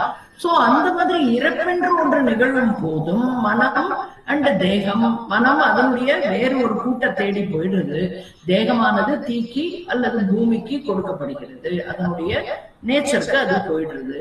சோ அந்த நேரத்திலும் எது இருக்குன்னு ஆத்மா இருந்து கொண்டேதான் இருக்கிறது. சோ அதுக்கு என்னன்னு சொல்லுவோம், நித்ய. So if you want to cognize Atma, you have to see these two beautiful examples Krishna has given in this text. ரொம்ப ரொம்ப அருமையான எக்ஸாம்பிள். என்னன்னா ஆகாஷ அண்ட் சூரிய பிரகாஷ. சோ ஆகாசமும் சூரிய பிரகாசம். சூரிய பிரகாசம்னா சூரிய வெளிச்சம், the light given by this sun. Okay, அந்த sun எப்படிப்பட்டது? ஸ்வயம் பிரகாசம். Every day nobody will take one matchstick and go and light. நம்ம வீட்டுல தீபம் வைக்கிறோம், இல்ல காலத்துலனா கரண்ட் போச்சுன்னா ஒரு சிம்னி விளக்குன்னு சொல்லுவா, இது நோம்பு இருக்கும், அதுல மண்ணெண்ணெய் எல்லாம் போட்டு திரி வச்சிருப்பா. அதை போய் நம்ம மேட்ச்ஸ்டிக்கால we have to light it to bring வெளிச்சம் to our place. பட் சூரியனுக்கு யாருமே போய் எதுவுமே செய்ய வேண்டாம், அது ஸ்வயம் பிரகாசம். இது ரெண்டு தான் நம்மளோட கிளாசிக் எக்ஸாம்பிள் இந்த அத்வைத கிரந்தங்கள். பாஷ்யக்காரா plus our Upanishads, everything you will find is Akasha example and Surya. Okay, sun. Okay, both are in Akasham. Akasham, no, don't look at the sky. Akasham, no, space. Space, veli, vetta veli nu solrolla, and the veli nu solra Tamil la veli nu da solra. So English la na space. There is space everywhere. No, this is not sky. Akasham is space. And another space எப்படிப்பட்டதுன்னா Ekam. There is only one space. There are not many spaces. World is there in space. Where is Jupiter, Mars? In space. Everything is in space. The whole universe is suspended in the space only. There is no many space. There is only one space. Ekam. Sun. இங்க ஒரு Sun, ரஷ்யால ஒரு Sun, அமெரிக்கால ஒரு sun, ஜப்பான்ல ஒரு sun. No, there's only one sun. சூரியனும் ஏகம், ஆகாசம்ங்கிற space வெட்ட வெளியும் ஏகம். சோ அதை போல இந்த கான்சியஸ்னஸ் பிரின்சிபல் ஆத்மாவானது எப்படின்னா it is also Ekam and சர்வ வியாபியா இருக்கிறதுனால அதுல என்ன ஒரு விசேஷம், இதை ஞாபகம் வச்சுக்கோங்க. ஆகாசத்தை போல சூரியனை போல ஆத்மாவும் ஏகமானது, ஒன்றுதான் ஆத்மா. there is only one ஆத்மா. எனக்குள்ள இருக்கிற ஆத்மாவை நான் தெரிஞ்சுட்டேன், உனக்குள்ள இருக்கிற ஆத்மாவை தான் இன்னும் கொஞ்சம் புரிஞ்சுக்கணும்னு நினைக்கிறேன். இந்த கதையே வேண்டாம். If I have understood Atma Swarupam is my own nature, then I know Atma alone. I am seeing everywhere. Whatever I see is only Atma.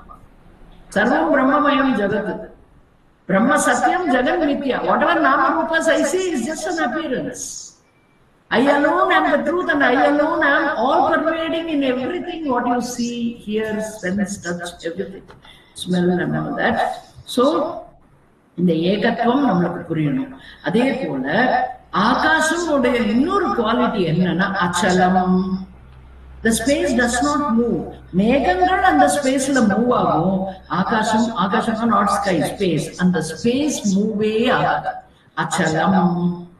சலம்னா நகர்வது, அச்சலம்னா நகராமல் இருப்பது, அசைவுகள் அற்றது. It cannot move anywhere. ஆகாசம் is everywhere. Space is everywhere. Ever present, everywhere is space. அது போல ஆத்மாவும் அச்சலம். எங்க படிச்சோம்? 2வது அத்தியாயத்துல 24வது ஸ்லோகத்துல படிச்சோம். நித்ய சர்வகதஸ்தானுஹு அச்சலோயம் சனாதனஹ. பியூட்டிஃபுல் ஸ்லோகம் அது. அதெல்லாம் ஞாபகம் வச்சு படிச்சோம்னா ஆனந்தமா இருக்கும். இதெல்லாம் படிக்கிறச்சு அதை ரெஃபர் பண்ணணும் பழைய பாடங்களை. அப்போ இன்னுமே நம்மளுக்கு கிளாரிட்டி கிடைக்கும். பகவான் முன்னாடி சொன்னதான் இப்ப சொல்றாரு. நம்ம வேணா மறந்துடுவோம், Bhagavan remembers and he reminds us. அப்படி எடுத்துக்கணும். So like the consciousness principle ஆத்மஸ்வரூபம், ஆகாசம் is also immovable. It doesn't move anywhere. It is achalam. Atma is achalam. ஒன்னொன்னா பாயிண்ட்ஸ் நோட் பண்ணிட்டு வரணும். ஓகே, அடுத்தது என்னன்னா அகண்ட. அகண்டம். எப்படி இந்த ஆகாசம்ங்கிற space cannot be divided. Cut cut cut cut and put it கிடையாது. earth we can divide. பூமியை அளந்து இது உன்னோட லேண்ட், இது என்னோட லேண்ட்னு சொல்றாலும். சோ பூமியை நம்ம டிவைட் பண்ண முடியும். ஆகாசத்தை எங்க டிவைட் பண்ணணும்? இப்படியே ஒரு கோடு போட்டு இதோ தெரியுது பாரு, எங்க தெரியுது? கோடை இல்லையேம்பா. ஆகாசம் cannot be divided. You cannot do anything to divide the space. பூமியை நீ டிவைட் பண்ண முடியும். Any other element you can divide, but you cannot divide this main element ஆகாசம். So இந்த ஆகாசம் is அகண்டம்.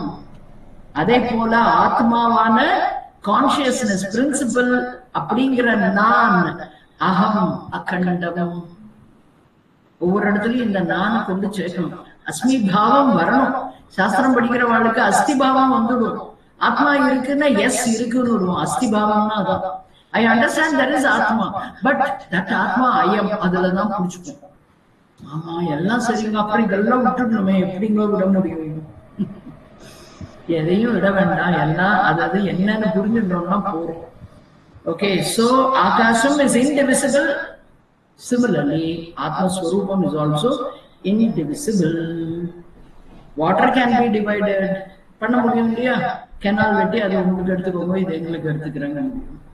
சண்டை வருதே, கர்நாடகா தமிழ்நாடு எனக்கு தான் அந்த தண்ணி, அது என்னோட தண்ணி, நான் டேம் கட்டுறேன், உனக்கு கிடையாது. So they can do divisions. They can bring divisions in the water also, but they cannot bring divisions in the space. அதுதான். சோ அதே மாதிரி பிரகாசம்னு எடுத்துட்டோம்னா சூரியனுடைய பிரகாசமானது it cannot be divided. It cannot be divided. We cannot say சூரியனோட பிரகாசம் மழை பெய்யறதுன்னு வச்சுக்கோங்களேன். நம்மளுக்கு சில நேரம் எப்படி ஆகும்னா நம்மளோட ஏரியால மட்டும் மழை பெய்யும், வடவள்ளியில மழை பெய்யும், ரயில்வே ஸ்டேஷன் கிட்ட மழை இல்லைன்னு, புதூர் கிட்ட மழை இல்லைன்னு. I hope everybody is Coimbatore, they know the places, whatever. So நம்மளுக்கு ஒரு பார்ட் ஆஃப் த சிட்டியில மழை பெய்யும், இன்னொரு பார்ட்ல பெய்யாம இருக்கும். ஆனா சூரிய வெளிச்சம் அப்படி இல்லை. எல்லா இடத்துலயும் சூரிய வெளிச்சம் இருக்கு இல்லைங்க. நம்ம கிட்ட இங்க பளிச்சுன்னு வெயில் இருக்கிறதே இன்னொரு இடத்துல மேகம் வந்து மறைத்து சூரியன் அங்க வெளிச்சம் கொடுக்காதுன்னா அது மேகம் வந்து மறைப்பதினால், சூரியன் இல்லாமல் போவதனால் இல்லை. சூரியனுடைய ஒளி வெப்பம் எல்லா இடத்துலயும் யூனிஃபார்மா எல்லா நேரத்திலயும் ஒரே மாதிரி தான் இருக்கு. பாரபட்சம் கிடையாது. அது சாக்கடை நீரா இருந்தாலும் சரி, கங்கை நீராக இருந்தாலும் சரி. மனிஷா பஞ்சகம் படிச்சவாளுக்கு ஞாபகம் ஆச்சாரியா சொல்லி இருக்க, அது சாக்கடை நீராக இருந்தாலும் அதுலயும் சூரியன் தன்னுடைய ஒளியை கொடுத்து கொண்டு இருக்கும். அதே போல கங்கை நீரிலும் அதனுடைய ஒளி பிரவாகமா வந்துட்டுதான் இருக்கும். அதே போல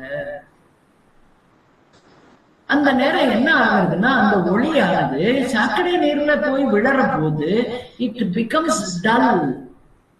சூரியனுடைய வெளிச்சம் அந்த நீர்ல, கலங்கிய நீர்ல, அழுக்குகள் நிறைந்த நீர்ல எப்படி இருக்குன்னா ரொம்ப டல்லா மந்தமா தெரியும். அதே நல்ல நல்ல தெளிவான நீர் கங்கை நீர்ல பார்த்தோம்னா அதனுடைய வெளிச்சமானது ரொம்பவுமே பிரகாசமாக தெரியும். It be glowing absolutely nicely. So அது என்ன அப்படின்னா அழுக்கில் அந்த ரிஃப்ளெக்ஷனை நம்ம பார்த்தாலும் சூரியனில் அந்த அழுக்கு ஒட்டுவதில்லை. Sun does not get affected by it. அது ஒண்ணு. அதே போல ஆகாசத்துல எத்தனை விதமான பொருள்கள் இருக்குது. Whole entire universe is held in that. It is in that space. எல்லா உலகங்களும் எல்லா விதமான சிருஷ்டிகளும் அந்த ஸ்பேஸ் ஆகாசத்தில் இருக்கிறது அப்படிங்கிறது. Everything is in space.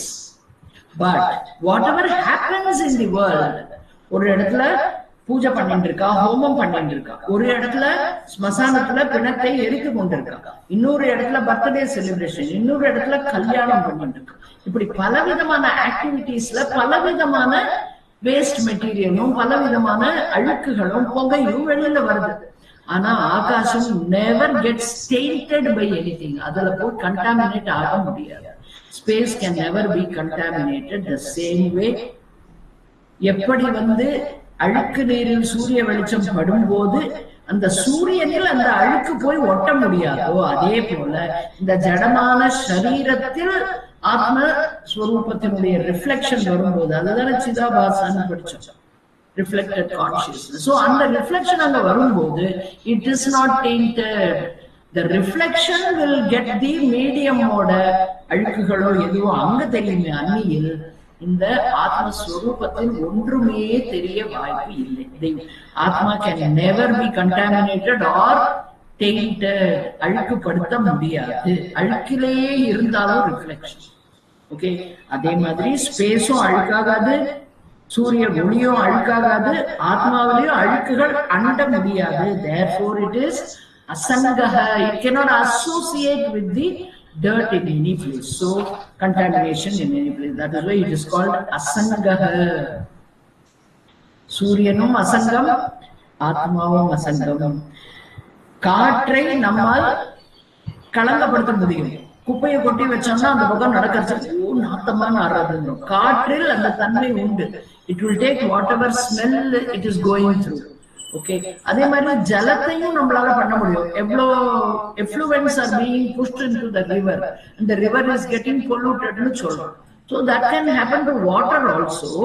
ஆனால் earthல நம்ம சொல்லவே வேண்டாம். We are actually என்ன பண்ணிட்டு இருக்கோம்? Disrespecting mother earth. So பூமி தாய்க்கு நம்ம என்னெல்லாம் அக்கிரமம் பண்ண முடியுமோ எல்லாம் பண்ணிட்டு இருக்கோம். So that is also getting dirtied, contaminated. But ஆத்மா, ஆகாசம், சூரியன் இவைகளை ஒரு அழுக்கும் ஒருபோதும் அணுக முடியாது. அழுக்கிலேயே அவைகள் இருந்த போதிலும் space contains everything.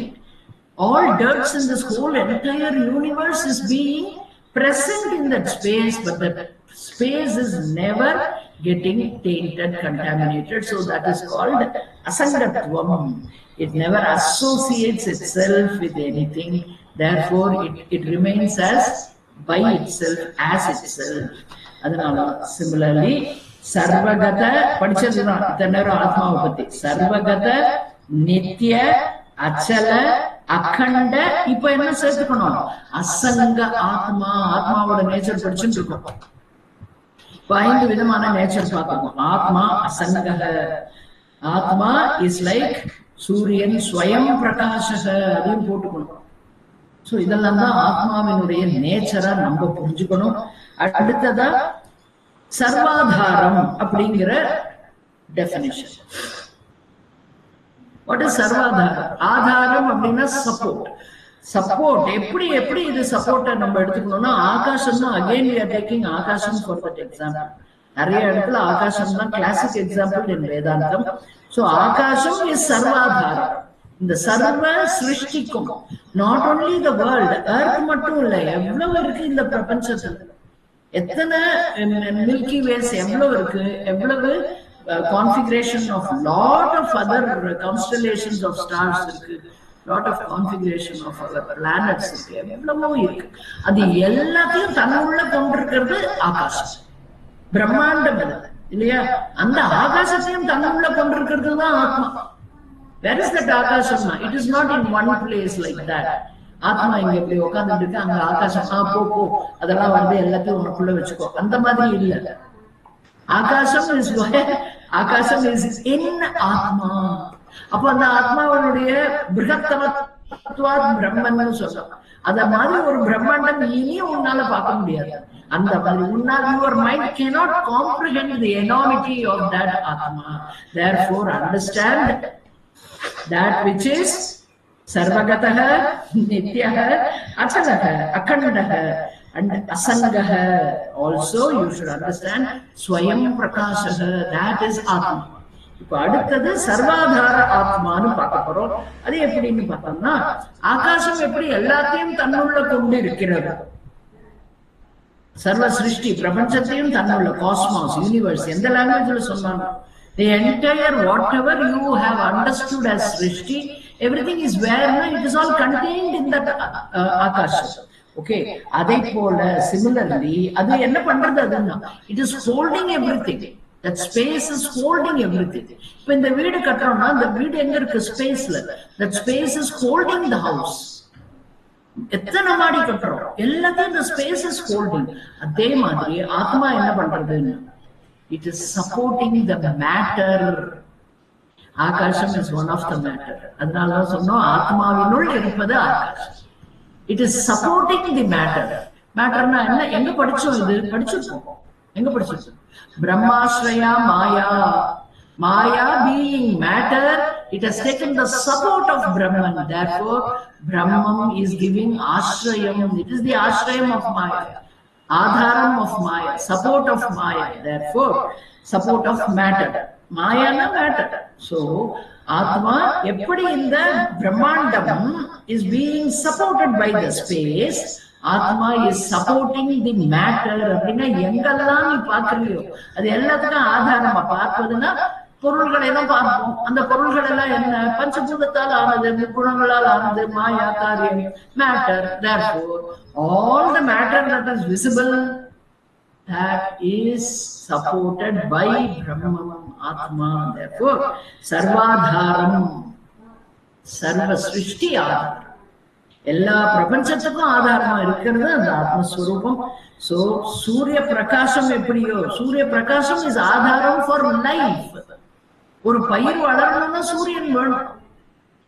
எத்தனை இடத்துல நம்ம படிச்சிருக்கோம், the sun energy alone gives life to everything in this world creation. So அதே போல this consciousness principle is ஆதாரம், like the space, giving support to the materials, material world, matter, maya. அதே போல சூரியனை பார்க்கும்போது சூரியன் எப்படி எல்லாவற்றுக்கும் இயக்கத்தை, சூரியன் உதிச்சாதான் சில பேர் எழுந்திருப்பான், சில பேர் சூரியன் முதுகுல வந்து சுள்ளுன்னு பட்டாதான் எழுந்திருப்பான். அதுக்குதான் அவன் கட்டெல்லாம் போட்டு நல்ல ஏசி எல்லாம் போட்டு சுகமா தூங்குவா. ஏன், I don't want to wake up, I sleep very late அப்படின்லாம் சில பேர் இருக்கும். பட் ஜென்ரலா என்ன சொல்லுவாங்க, உலகம் எப்ப விழிக்கும், நான் சூரியனோடு தான், சூரியன் உதித்தால் உலகம் விழித்து எழும்.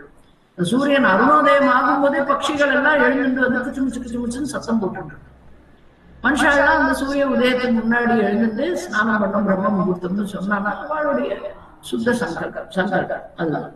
சோ சர்வ பிரகாசமா இருக்கிற, ஸ்வயம் பிரகாசமா இருக்கிற சூரியனை போல எல்லாவற்றுக்கும் it is giving life principle.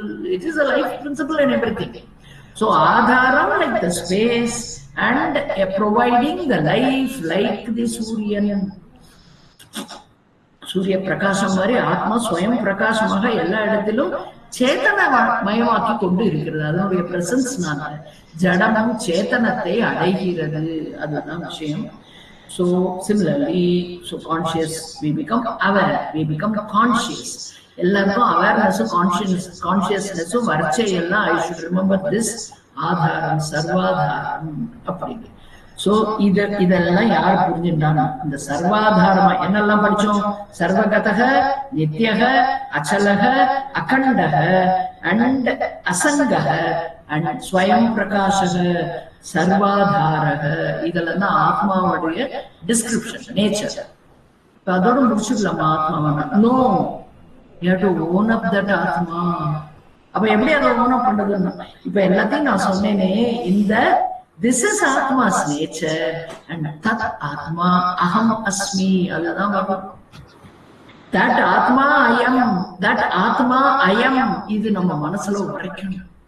அப்ப அந்த ஆத்மாவை நம்ம நல்லா மனசுல வாங்கிட்டு எங்க நம்ம பார்த்தாலும் ஒவ்வொன்றுலயும் ரெண்டு இருக்கு. நான் பாக்குறது, திருஷ்யமா பாக்குறது, டான்ஜிபிளா இருக்கிறது, விசிபிளா இருக்கிறது இஸ் மேட்டர் ஒன்லி. பட் அந்த மேட்டர் இருப்பதற்கும் அது இப்ப காத்துல ஆடுறது, ஒரு சின்ன மொக்கு நாளைக்கு பூவா மாறுறது, இந்த மாற்றங்கள் அங்க ஏற்படுவதற்கு அந்த உயிர் வேணும், உயிரோட்டம். வெட்டி போட்ட மரத்துல துளிர் வராது, புது வளர்ந்திருக்கிற மரத்துல எத்தனை துளிர் வருது. அந்த துளிரை பார்க்கும் போது நம்மளுக்கு தெரியும், இந்த துளிர் வருவதற்கு காரணமாக ஆதாரமாக இருப்பது அதுவே ஆத்மா. இந்த சரீரத்துக்கும் அதான். பார்த்தால் பசுமரம், படுத்து விட்டாலும் நெடுமரம். இது கீழே விழுந்துன்னா கட்டை. கட்டை தேகம் இஸ் நத்திங் பட் கட்டை, டெட்வுட். அந்த டெட்வுட் நம்ம இப்போ சேதனமா பார்த்துட்டு இருக்கோம். See, always try to objectify the body. Only then this shastram will sink in. When I am looking at the body as myself all the time, then I will never relate with the shastram. I should start looking at the body as a witness. இந்த சரீரம், இந்த சரீரம், இந்த கண்கள், இந்த காதுகள், அப்படி நம்ம போய் மனசுக்கு கொண்டு வரணும். Don't go telling everybody, you know what, I am not this body, so I am looking at the body like how I look at you. இதெல்லாம் வேண்டாம். But in your mind you should have that as your knowledge. So Shastram says, எந்த ஒரு ஆத்மா சாஸ்திரத்தினால் பகவான் தான் இந்த 13வது அத்தியாயத்துல விவரமாக சொல்லப்பட்டிருக்கிற சர்வகதக, நித்யக, அச்சலக, அகண்டக, அசங்கக, ஸ்வயம் பிரகாசக, சர்வாதாரக அப்படின்னு ஆத்மா வர்ணிக்கப்பட்டிருக்கோ, அந்த ஆத்மா க்ஷேத்ரஜ்ஞன். இந்த க்ஷேத்ரஜ்ஞன் அகம் அஸ்மி, தட் ஆத்மா ஏவ அகம் அஸ்மி. I am not the kshetram anatma, I am kshetrajna atma. இப்ப என்னாச்சு? I will start looking at the body from a different standpoint. ஞானத்தின் அடிப்படையில் பார்த்துட்டு. This is called, இதுக்கு பெயர் ஆத்மா அனாத்மா விவேக ஞானம். இது ரொம்ப ரொம்ப முக்கியம். ஆத்மா அனாத்மா விவேக ஞானம் எங்க படிச்சோம்? தத்துவம். நித்திய வஸ்து ஏகம் பிரம்ம ததன்யத்து சர்வம் மித்யா இதி அப்படின்னு. பிரம்ம சத்தியம் ஜெகன் மித்யாவுக்கு ஆரம்ப நிலை அறிவு அதுதான். விவேகம்னா என்ன அப்படின்னு, நித்ய அநித்திய வஸ்து விவேகம் படிச்சோமா? நித்திய வஸ்துக்காக என்ன, நித்திய வஸ்துனா என்னன்னு கேட்கிறோம். உடனே அதுக்கு என்ன பதில் சொல்ற? நித்திய வஸ்து ஏகம் பிரம்ம ததன்யத்து சர்வம் மித்யா இதி, இதான் விவேகம். அதத்தான் இங்க சொல்ற. ஆத்மா அனாத்மா விவேக ஞானம் இதுதான். இப்ப நம்ம டிஸ்கஸ் பண்ணோமே அனாத்மா கேரக்டரிஸ்டிக்ஸ், ஆத்மாவுடைய நேச்சர்னு. இதுதான் ஆத்மா அனாத்மா விவேக ஞானத்தை அடைவதற்கு வழி. க்ஷேத்ர க்ஷேத்ரஜ்ஞ விபாக யோகம் is only giving us this clarity. அதுக்கப்புறமா discriminating between the consciousness and matter, atma anatma vivekam, and understanding and claiming atma eva aham asmi naham deham. anatma நான் இல்லை, ஆத்ம ஸ்வரூபமே நான் சொல்றது. பட் நான் என்ன புரிஞ்சுக்கிறேன், இந்த சரீரம் எனக்கு இல்லை, ஆனால் இந்த சரீரத்தின் மூலம் transaction பண்றது நான். I am the transactor, I am the experiencer, but I am not the body. Through the body I transact, but I am not the body. Railway கவுண்டர்ல போய் டிக்கெட் வாங்கினோம்னா கவுண்டர் நம்ம இல்ல, கவுண்டர் மூலமா தான் டிக்கெட் வாங்கணும். அதே மாதிரி தான் தேகத்தை பார்க்கணும்னு சாஸ்திரம் சொல்லியிருக்கு. So the medium body, it comes and it goes.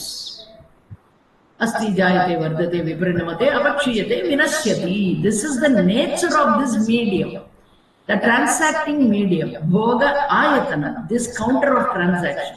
Adoda nature enna? Asti jayate, shat vikara. And varum konja naal irukum poidum. ஆனா நான் யாரு? அதெல்லாம் தான் நம்மளுக்கு கிளாரிட்டி. நான் யாரு கேட்டுக்கணும். என்னவாம்? நான் அகம் நித்திய வஸ்து. அதனால என்ன? ந ஜாயத்தே ந மிரியத்தே படிச்சிருக்கோம்ல, கேனோபனிஷத் மந்திரம், நாட் கேனோபனிஷத், கட்டோபனிஷத் மந்திரம். அது எங்க படிச்சோம்னா இதே பகவத்கீதையில படிச்சிருக்கோம். 20வது ஸ்லோகம் 2வது அத்தியாயத்துல இல்லையா? ந ஜாயத்தே ந மிரியத்தே, I am not born and I don't have death also. Anadi, beginningless and endless. அனந்தம். Therefore I never come and go. இது நம்மள சொல்லிக்கணும், ஃபர்ஸ்ட் பர்சன்ல சொல்லணும். ஆத்மாக்கு பிறப்பும் இல்லை இறப்பும் இல்லை, இதெல்லாம் முடிஞ்சது அந்த காலம். 13வது அத்தியாயத்துக்கு வந்துட்டோம்னா அவர் கிளாரிட்டி should be அகம் ஏவ சர்வம் இதம். என்னிடம் இருந்துதான் எல்லாம் வருது. மய்யேவ சகலம் ஜாதம் மயி சர்வம் பிரதிஷ்டிதம் மய்யேவ சகலம் லயம் யாதி தத் அத்வைத பிரம்ம ஏவ அகம் அஸ்மி. இதுதான் நம்மளுக்கு ஞானம். இதைத்தான் நம்ம இத்தனை அத்தியாயங்களை புரிஞ்சுட்டு இருக்கோம். இந்த அத்தியாயத்துல எஸ்டாப்ளிஷ் பண்ணிட்டு இருக்கோம். அதுதான் ஞான யோகத்தை தான் அபியாசம் சாதனாவா இங்க சொல்லியிருக்காருன்னா, that is where I have to say I am functioning through the body, I am not the body, and I never come and go, I am ever the same. மாற்றங்களுக்கு உட்படாமல் ஒரே நிலையில் சர்வ வியாபியாக இருக்கக்கூடிய நித்திய வஸ்து. சோ இதோட ஆத்மா அனாத்மா topic is over. Now we have to take up ஞானம் டாபிக், மூணாவது டாபிக். இந்த 13வது அத்தியாயத்துல ஞானம்ங்கிறதுக்கு ஒரு ஸ்பெஷல் மீனிங், யூனிக் மீனிங் இருக்குன்னு சொல்றா. இது என்ன அப்படின்னு பார்த்தோம்னா, ஞானம்னா சாதாரணமா நாலேஜ்னு தான் நம்ம புரிஞ்சுட்டு இருக்கோம். That is the direct meaning of that, literal meaning of ஞானம். பட் இது வந்து unique meaning especially meant for this 13வது அத்தியாயம், specific for application in the 13th chapter. அப்படின்னா என்னன்னா, 13வது அத்தியாயத்துல நம்மளுக்கு மேக்சிமம் பகவான் எதை சொல்லி கொடுக்குறாருன்னு கேட்டா வர்ச்சியூஸ். ஒரு மனிதன் தன்னுடைய வாழ்க்கையை சீராக வாழ்வதற்கு தேவையானது மோர் சோ ஃபார் எ முமுக்ஷு சாதகன், வேதாந்த சிரவண மரணம் பண்ணி கொண்டிருப்பவர்களுக்கு ரொம்ப ரொம்ப முக்கியமானது வர்ச்சியூஸ். சத் குணங்கள்னு அர்த்தம், நல்ல குணங்கள்னு அர்த்தம், சத் குணங்கள் அதான் வர்ச்சியூஸ். சோ இந்த இடத்துல ஞானத்திற்கு அர்த்தம் சத் குணாஹா, த வர்ச்சியூஸ், த வேல்யூஸ், அதுதான் நம்மளுக்கு முக்கியம். எதுக்காக இது சொல்றாருன்னா, இதுதான் உனக்கு ஆத்ம வித்யாவுக்கு உதவும், ஆத்ம ஞானத்தை அடைவதற்கு உனக்கு இது கண்டிப்பாக அவசியம்னு சொல்றாரு. எங்கேயாவது கேட்ட மாதிரி இருக்காங்க, வரும் பாருங்க. இந்த ப்ரிப்பரேட்டரி வேல்யூஸ், அதாவது ஒருவன் தன்னை தயார்படுத்தி கொள்ளணும். பூமியில விதை போடுறதுக்கு எப்படி பூமியை தயார் பண்றோமோ அந்த மாதிரி நம்ம மனதை பக்குவப்படுத்தி கொள்ளணும். நம்மளுடைய whole system should become beautifully aligned so that this knowledge will slowly go and seep into our subconscious mind. That is where we sit and do this nididhyasana dhyana. That is where the dhyanam should take place. அங்கதான் நம்ம store பண்றோம் ஞானத்தை. So we should be very careful. தார்மீகமான வாழ்க்கையை அன்றாடம் வாழ்வதற்கும் இந்த values are very useful. More so for a sadhaka, சாதகனுக்கு சாஸ்திரத்துக்கு இது அத்தியாவசியம். அன்றாட வாழ்க்கைக்கும் ஒரு மனிதனுக்கு இந்த தார்மீகமான வாழ்க்கை வாழ்வதற்கும் இந்த வேல்யூஸ், வர்ச்சியூஸ், சத்குணங்கள் ரொம்ப ரொம்ப முக்கியம். அதனால எத்திக்ஸ் அண்ட் மொராலிட்டின்னு சொல்றோம். இந்த காலத்துல அது எங்க இருக்குன்னு கேட்காதீங்க, ஐ டோன்ட் நோ. பிகாஸ் நம்மளதான் பார்த்துக்கணும், உலகத்தை பார்த்தா பிரயோஜனம் இல்லை. Ethics and morality for anybody is essential to live peacefully and let others also live peacefully. அவளும் வாழ்ந்து மற்றவர்களையும் வாழ வைக்கிறதுக்கு ethics and morality is very much insisted in the சாஸ்திரம். யாரோ அதை பார்க்கலைன்னா நம்மளுக்கு நம்மளுடைய பழக்கத்திற்கு we should bring it to the topmost priority. அந்த மாதிரி மனம் எது ஒன்று இந்த moral and ethical வேல்யூஸ வாழ கத்துருக்கோ அந்த மனம் தான் இந்த சாஸ்திரத்தை கிரகித்துக் கொள்ளும் தன்மை உடையதாக இருக்கும். இது ஸ்டேட்மெண்ட் ஃப்ரம் சாஸ்திரம். ஓகே, சோ தேர்ஃபோர் கிருஷ்ணா வந்து 20 வேல்யூஸ் அதுல நம்மளுக்கு கொடுத்துட்டாரு. ஐ am not going to discuss the values, but indirectly we will take up that values for discussion. 53 or 52 or 53 or the time 12 o'clock வரைக்கும் மாமா டைம் கொடுத்துருக்கா. As usual, I am going to take a little extra time, 10 minutes to finish this 13வது அத்தியாயம், because Vedanta Shastram cannot be contained in a particular time. Shastram should naturally flow. Okay, இது வந்து பொது இடத்துல பண்ற லெக்சருக்கு equal கிடையாது. In this we have to express whatever is given to us by our guru. I can't hold back anything, so I am enjoying sharing with you whatever I have studied under my guru Swami Bodhadananji. Okay, so Krishna has enumerated 20 values. Krishna நம்மளுக்கு சொல்லி கொடுத்திருக்காங்க. இந்த 20 values பழக்கத்துக்கு கொண்டு வராமல் ஒருவனால் இந்த வேதாந்த சாஸ்திர தத்துவத்தை உணர முடியாது.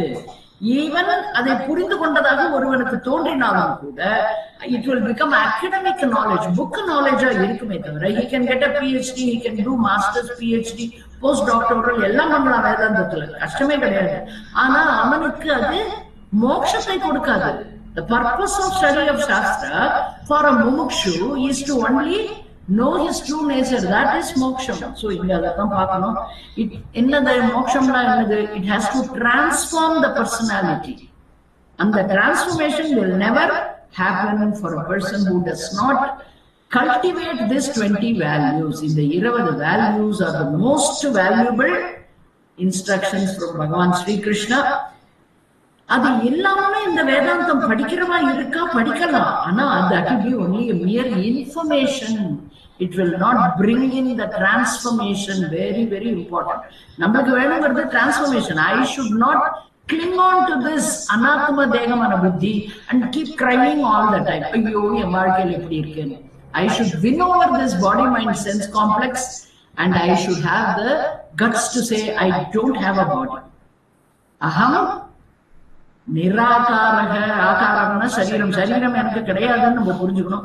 ஆத்மஸ்வரூபம். ஓகே, ஸோ அதை ஞாபகம் வச்சுக்கணும். For we are not studying for information, gathering information, but we are studying for transformation. இதுதான் ஒரு முமுட்சுவனுடைய குறிக்கோளா இருக்கணும். ஒரு சாதகன் இந்த 20 வேல்யூஸையும் இந்த 20 வர்ச்சியூஸையும் சத் குணங்களையும் தன்னிடம் வளர்த்து கொள்ளணும். ஓஹோ, இந்த 20 குணங்கள் என்ன? 20 குணங்கள் இங்க வேண்டாம். அந்த 20 குணங்களை அதனுள் அடக்கிய சாதன சதுஷ்டயம், அதுதான் அந்த 20 குணங்கள். நம்மளுக்கு சாஸ்திரம் முதல்ல தத்துவபோதத்துல கேட்ட கேள்வியே என்ன? சாதன சதுஷ்டயம் முக்கியம். அப்படிதான் ஆரம்பிச்சோம் நம்ம யாத்திரா. இந்த சாஸ்திரத்துக்குள்ள நுழைஞ்சதே அப்படிதான். So அந்த சாதன சதுஷ்டயம் is what Acharya, Geetacharya, Bhagavan Sri Krishna is insisting as 20 values. He gives it so beautifully, the commentator. எப்படி கொடுக்கிறார் அப்படின்னா, சாதன சதுஷ்டயம் அப்படின்னு வேதாந்தத்துல சொல்லப்படுகிறது. அதுவேதான் இங்க சாதன சதுஷ்டய சம்பத்தி. அதுவேதான் இங்க கீதாச்சாரியனால 20 வேல்யூஸாக நமக்கு எடுத்து சொல்லப்படுகிறது. வாட் இஸ் சாதன சதுஷ்டயம் அப்படின்னா 4D, இங்கிலீஷ்ல டி போடுவோமே, அது என்னன்னா discrimination, டிஸ்பேஷன், discipline and desire for moksha. 4D. இதை ஞாபகம் வச்சுட்டோம்னா போறோம். இதுதான் இந்த 20 தனக்குள் அடக்கியதுன்னு சாஸ்திரம் சொல்லுது. 20 வேல்யூஸும் it is contained in this 4D. So this discrimination, dispassion, discipline and desire for moksha. வெறும் desire சொல்லிட்டோம்னா நம்ம எதை வேணாலும் ஆசைப்பட்டு இருப்போம். அதுக்காக so first discrimination என்னன்னா பூர்ணத்துவம், சாந்தி, அபயம். அபயம்னா செக்யூர்டு ஃபீலிங், செக்யூரிட்டி. இது மூன்றும் எங்கிருந்து வரும்? இது 3 தான் மனுஷன் தேடி அலையறான். கண்டென்ட்மெண்ட், செக்யூரிட்டி, அமைதி, பீஸ். பீஸ்னா ஹாப்பினஸ், ரெண்டும் ஒண்ணுதான். ஸோ இந்த 3. ஸோ இந்த 3 it cannot come from the world. It can come only from one source, நித்திய வஸ்து, ஈஸ்வர தத்துவம். ஈஸ்வர தத்துவம் 7வது அத்தியாயம் படிச்சவளுக்கு ஞாபகம் வந்துடும். ஈஸ்வர தத்துவத்தை அங்கதான் பார்த்தோம். பராபிரகிருதி அபராபிரகிருதி ஒன்றாக இருப்பதே ஈஸ்வர தத்துவம். So the world will not give you these 3 what you are looking for, but ஈஸ்வர தத்துவம், that alone, நித்திய வஸ்துவான ஈஸ்வர தத்துவம், அதுதான் உனக்கு கொடுக்கும். You can enjoy the world, collect the possessions, keep it, use it, do everything, but ரிலேஷன்ஷிப்பையும் வளர்த்துக்கோ வேண்டாங்கல்ல. ஆனா that will don't go with the idea அங்க எனக்கு அமைதி கிடைக்கும், உறவுகளால் எனக்கு அமைதி கிடைக்கும், இந்த பொருள்களால் எனக்கு அமைதி கிடைக்கும், பணத்தினால் எனக்கு அமைதி, ஆனந்தம், செக்யூரிட்டி எல்லாம் கிடைக்கும். படிச்சோமோன வச்சகோவிந்தம் அர்த்தம் அனர்த்தம் பாவய நித்தியம் சத்ரோ மித்ரே புத்ரோ பந்தவ் மாதுரு யத்னம் விக்கிரக சந்தவ் எல்லாம் இருக்கு. நம்ம படிச்சுப்போம், ஞாபகம் வரணும். பூர்ணத்துவம் அப்படிங்கிறது நான், அமைதிங்கிற சாந்திங்கிறது என்னிடத்திலிருந்து வெளிப்படுவது.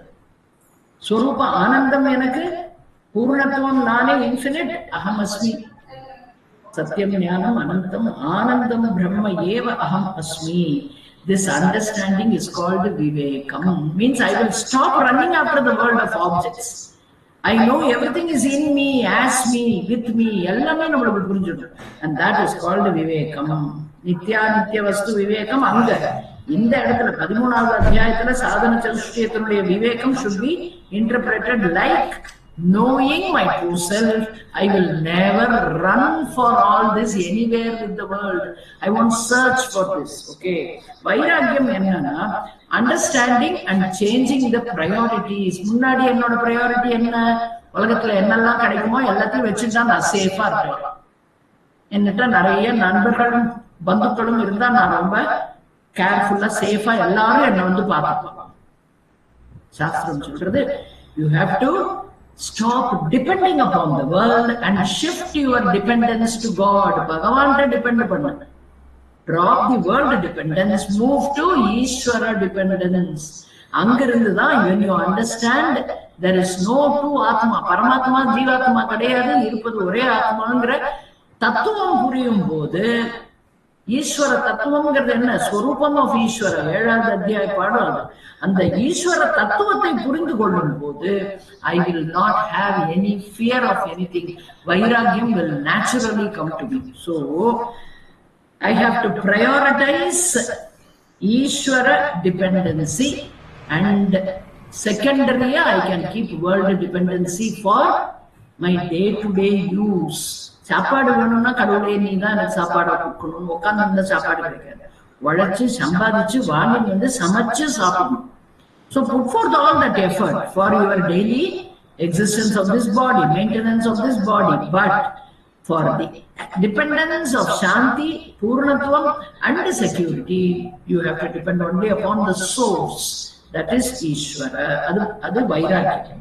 Shifting my dependency, prioritizing Ishvara and subservient அப்படின்னா secondary second நான் prioritize பண்றது. Second in my list is world. First is topmost is Ishvara. Ishvara, when it becomes the topmost priority, அடுத்தது it is called mumukshutvam.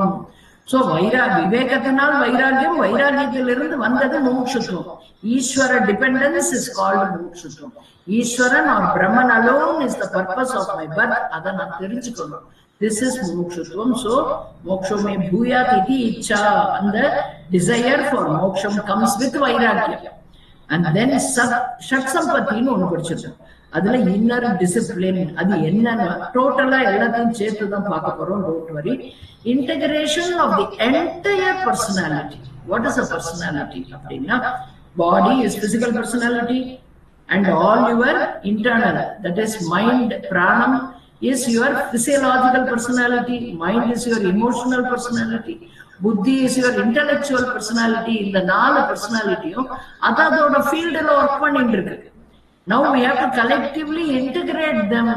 That is our priority. That is called Shat Sampatti, integrating body, buddhi. அதாவது இந்த எல்லாத்தையும் நம்ம இப்ப சொன்னோம், 4 விதமான பர்சனாலிட்டிஸை integrate பண்ணணும். Integration அப்படின்னா you have to discipline them. கண்ட நேரத்துல கண்டதை பார்த்துட்டு, கண்டதை சாப்பிட்டு, கண்ட இடத்துக்கு போயிட்டு இருக்கிறது எல்லாத்தையும் விடணும். I should know what is my priority and where I have to be, what I should be doing. இதெல்லாம் நம்மளே தான் நம்மளுக்குள்ள வர வச்சுக்கணும். Instead of becoming the slave of these 4 personalities, I become the master of those 4 personalities. That is integration. Holding the reins is the integration. Allowing them to go and run after them is called loose living. enna vana nadakra naaya ishtapadi irpanna irundukku. Don't ask for jnanam. Okay, self mastery, self discipline, self integration is called Shat Sampatti. mudijada 4 சேர்த்து 20 வேல்யூஸையும் பகவான் அங்க கொடுத்திருக்கார். சாதன சதுஷ்டய சம்பத்தி is called ஞானம். இப்ப தெரியுறதா ஆரம்பத்துல ஏன் அதுக்கு இன்சிஸ்ட் பண்ணா, இது படிச்சுக்கோ, இதுதான் உனக்கு சாஸ்திரம். 25ல இருந்து 35வது, இது 24 ஸ்லோகம் முடிஞ்சாச்சு. 25ல இருந்து 35வது ஸ்லோகம் வரைக்கும் ஞான சாதனானி அண்ட் ஞான பலம், இத பத்தி ஆச்சாரியார் சொல்றார். எப்படி அப்படின்னா, கீதாச்சாரியா எப்படி சொல்றா, 5 விதமான ஸ்டேஜஸ் சொல்றார் Krishna.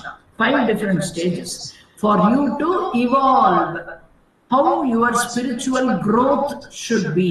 First you have to start with karma yoga, proceed to upasana yoga, ரெண்டாவது படி, ரெண்டாவது ஸ்டேஜ். மூணாவது ஸ்ரவணம், மனனம், நிதித்தியாசனம். இந்த 5 ஸ்டேஜ் மறக்கவே கூடாது. ஒவ்வொரு சாதகனும் மனசுல வச்சுக்கணும். கர்ம யோகா, உபாசனா யோகா, ஸ்ரவணம், மனனம், நிதித்தியாசனம். Then what is this karma yoga? நம்ம எல்லாருக்கும் தெரியும், சித்த சுத்தி. கர்மத்தினுடைய என்ன விஷயம் அதோடது? What is the purpose of doing karma? சித்தசிய சுத்தையே கர்ம விவேக சூடாமணியில சொல்லியிருக்காரு. அதை பார்க்கணும். தென் ராமகீதாலையும் வருது அது. மல நிவர்த்தி. மலம்னா என்ன? ரஜோகுண தமோகுண நிவர்த்தி, ராகத்வேஷ நிவர்த்தி. இதுதான் சித்த சுத்தி தான் கர்ம யோகத்தினுடைய பலன். அழுக்குகள் நீங்கும். அடுத்தது உபாசன யோகா. அது என்னன்னா சகுண தியானம். அங்க அழுக்குகள் நீங்கிய மனதுலதான் இறைவனை நம்மளால காண முடியும். இறைவன் எப்பயும் அங்கதான் இருக்கார். பகவான் எங்கேயோ இல்ல, நம்ம மனசுலதான், ஹிருதயத்திலே தான். ஆனா அவரை பார்க்க முடியாம அழுக்கு போட்டு வச்சிருக்கோம். அதெல்லாம் கர்ம யோகத்தின் மூலம் கிளீன் பண்ணி அந்த இடத்தில் நம்ம என்ன பண்ணணும்? சகுண தியானத்தில் மனதை ஈடுபடுத்தணும். எதுக்காக அப்படின்னா, mind is always running after the world of objects, extrovertedness. அந்த எக்ஸ்ட்ரோவர்டட்னஸ் விட்டு ஆவர்த்த சக்ஷு உள்முகமாக அந்த மனத்தை திருப்புவதற்கு இந்த உபாசனா யோகம் மட்டுமே உதவும். சித்த ஏகாகிரதம் அப்படிங்கிற சமாதானம்னு ஷட்சம்பத்தியில சொல்லப்படுகிற அந்த சித்த ஏகாகிரதம் கிடைப்பது இந்த பர்டிகுலர் உபாசனா. தட் இஸ் உபாசனம்னா தியானம், சகுண உபாசனா, சகுண தியானம். அதன் மூலம் தான் கிடைக்கும். So extrovertedness of mind, restlessness of mind போயிட்டு the mind will be calm and it will be available for தியானம், மெடிடேஷன். ஓகே, விக்ஷேப நிவர்த்தின்னு சொல்லுவாங்க. சித்த ஏகாகிரதம். விக்ஷேபம்னா சலனம், அஜிடேஷன். அது இல்லாத மனதை ஆக்குவது உபாசனா, சகுண தியானம். அதன் மூலமாக நமக்கு கிடைக்கிறது சித்த ஏகாகிரதம். அடுத்தது ஸ்ரவணம். ஸ்ரவணம் என்னன்னா consistent systematic study of Vedanta scriptures for a long time. Swami Paramatmananda எல்லா லெக்சர்லயும் சொல்றது சாதகர்களுக்கு, for a long time under the guidance of a competent acharya. என்னத்துக்காக நம்ம ஸ்ரவணம் பண்றோம்னா அஜ்ஞான நிவர்த்தி. அதான் ஸ்ரவணத்தினுடைய மெயின் கோல். அங்கதான் நம்மளுக்கு மகா வாக்கிய உபதேசம் கிடைக்கிறது குருவினிடமிருந்து. அந்த மகா வாக்கிய உபதேசம் is the most important aspect of study of shastra. அடுத்ததாக மனனம், டு அனலைஸ். நம்ம மனசுக்குள்ள எங்கேயாவது மூல முடுக்குல ஏதாவது சந்தேகம் இருந்ததுன்னா நம்ம ஸ்ரவணத்தில் கேட்டு தெரிந்து கொண்டவற்றில் அதை நாம் மனனத்தின் மூலம் படித்தவற்றை கொண்டு மீண்டும் மீண்டும் சிந்தனை பண்ணி சந்தேகங்களை நிவர்த்தி செய்யும். சம்சய நிவர்த்தி தான் மனனத்தினுடைய முக்கியமானது. திருட நிச்சய ஞானம் நமக்கு கிடைக்கிறது. அதை கொண்டு தியானத்தில் அமர்வதற்கு பெயர் நிதித்தியாசனம். dwelling upon Vedanta teaching is beginning of nididhyasanam. Understanding what I should meditate upon and continuing that nididhyasanam is dhyanam, dharana, dhyanam, samadhi. இதான் நிதித்தியாசனத்தினுடைய ப்ரோக்ரஸ். விவேக சூடாமணியில ஆச்சாரியாக ரொம்ப அழகா விளக்கியிருக்கார். தென் இதுல நான் என்ன பண்ணணும் நிதித்தியாசனத்துலன்னா விபரீத பாவனையை விடணும். வாட் இஸ் விபரீத பாவனை அப்படின்னா, ஐ have to change my perspective, perception. நான் எதை நினைக்கிறேனோ அது தப்பா நினைச்சுட்டு இருக்கேன்னு புரிஞ்சுட்டு இருக்கேன் படிச்சதுல, மனனம் செய்ததுல. அதை நான் விடணும். I have to let go of my erroneous thinking, erroneous clinging, my erroneous perspective of myself. நான் யார் என்பதில் நான் வச்சிருக்கும் தவறான கண்ணோட்டத்தை I have to let go. This body vasana, body நான் அப்படிங்கிற ஐடென்டிபிகேஷன் இருக்கே, அது ஒரு வாசனா. அந்த Vasana impression, that Vasana is very difficult to remove. So நிதித்தியாசனம் requires கடுமையான practice. அதனாலதான் I think whatever happens to the body is happening to me. To remove that viparita bhavana, I have to spend a long time in meditation, dharana, dhyanam and samadhi, so that I will disown, I will not claim the body as me. I will now know who I really am. So dropping my erroneous notion, getting established in what I really am, that is done only in nididhyasanam. And the process of nididhyasanam is to remove erroneous orientation, viparita bhavana. அதை நிவர்த்தி செய்யறது நிதித்தியாசனம். இந்த 5 லெவலுக்கு அப்புறம் சாதனை பண்ணினவன் what fact he should own அப்படின்னு சொல்லியிருக்கார். என்னன்னா அகம் நித்யக சைத்தன்ய ரூப ஆத்மா அஸ்மி. இதுதான் ஆச்சாரியர் கீதாச்சாரியா நம்மளுக்கு கொடுக்குற ஞானம்.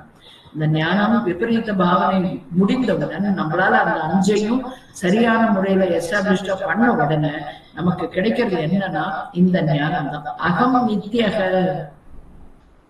चैतन्य रूप आत्मा एव अहम अस्मि. இந்த இருக்கணும்.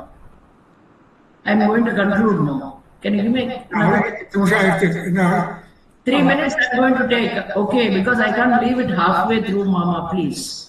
Okay, I'm just going to complete it with the last sloka, or else I can say Purnamada even now, if you don't want to continue. Okay?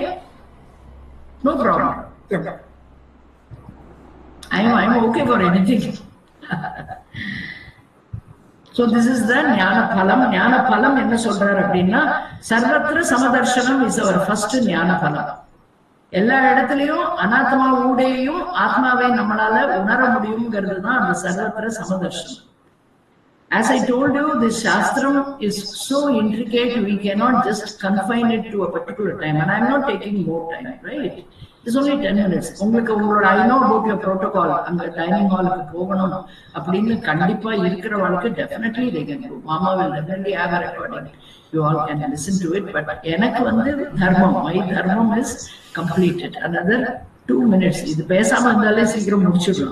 Okay, from Anna. So, Sarvatra Samadarshanam is shifting my focus from the visible, tangible, Nama Rupa matter to that which is Adharam. Sarvadharama இருக்கிற ஆத்மாவில என்னோட கவனத்தை திருப்பணும். அதுதான் நம்மளுக்கு பலன், ஞானத்தினுடைய பலன் அதுதான். So, ornaments பார்க்காம அதுல இருக்கிற கோல்ட பார்க்கணும். அலைகளை பார்க்கும் போதும் I should know there is only ஜலம் there. நாம ரூபங்கள் வாச்சாரம்படம் அங்கு இருப்பது ஜலம். அது இரண்டாவது பலன், ஞானத்தினுடைய இரண்டாவது பலன் அமிர்தத்துவ பிராப்தி. அமிர்தத்துவ பிராப்தி அப்படிங்கிறது என்னை நான் இந்த சரீரம்னு பார்க்கிற வரைக்கும் I know I am a mortal. என்னைக்கு வேணா எனக்கு இறப்பு வரலாம். ஆனால் when I understand I am ஆத்மஸ்வரூபம், I know I am immortal. There is no birth and death for me. Now with the knowledge I can claim I am immortal. Okay. அடுத்து மூணாவதாக ஞான பலம் is akartrutvam abhoktrutvam prapti. Means with the knowledge that aham atma asmi, I come to know I can never be a karta, I can never be a bhokta also. Therefore, in my presence, the whole world is interacting. Appadina Guna Guneshu Vartante, Indriyas Yarte, Ellam நம்மளுக்கு புரியுது. எல்லாமே interaction. In my presence, I have no connection whatsoever there. So I am not acting, they are acting in my presence. I am a witness to that. I am like Surya Prakasham, I illumine everything, but I never involve in anything. இது ரொம்ப முக்கியமா புரிஞ்சுக்கணும். Finally, Krishna says, this alone is called Brahmatvam. இதுதான் பிரம்மத்துவம்னு சொல்றார். அகம் பிரம்மாஸ்மி இதி பிரம்மத்துவ பிராப்திஹி. இதுதான் நம்மளுடைய knowledge. பிரம்மத்துவம்னா இன்ஃபினிட்யூட், the limitlessness. So Jivan Mukti. So this is the benefit of knowledge. So Bhagavan எப்படி conclude பண்றாருன்னா, Hey Arjuna, he concludes this chapter by saying 35வது ஸ்லோகத்துல க்ஷேத்ர க்ஷேத்ரஜ்ஞயோர் யோகோ ஏவம் அந்தரம் ஞான சக்ஷுஷா. என்ன சொல்றாருன்னா, தி ஐ ஆஃப் நாலேஜ், யாரெல்லாம் அதை வளர்த்துன்னு இருக்காளோ, the one who has opened his eye of knowledge, he can know the distinction between kshetram and kshetrajnan as well as the reality, satyam and mithya. Brahma satyam, jagan mithya is constantly available to him. Therefore, he will be happily residing in his true nature. Thanks for giving that extra time. Otherwise, I don't think so it's possible for me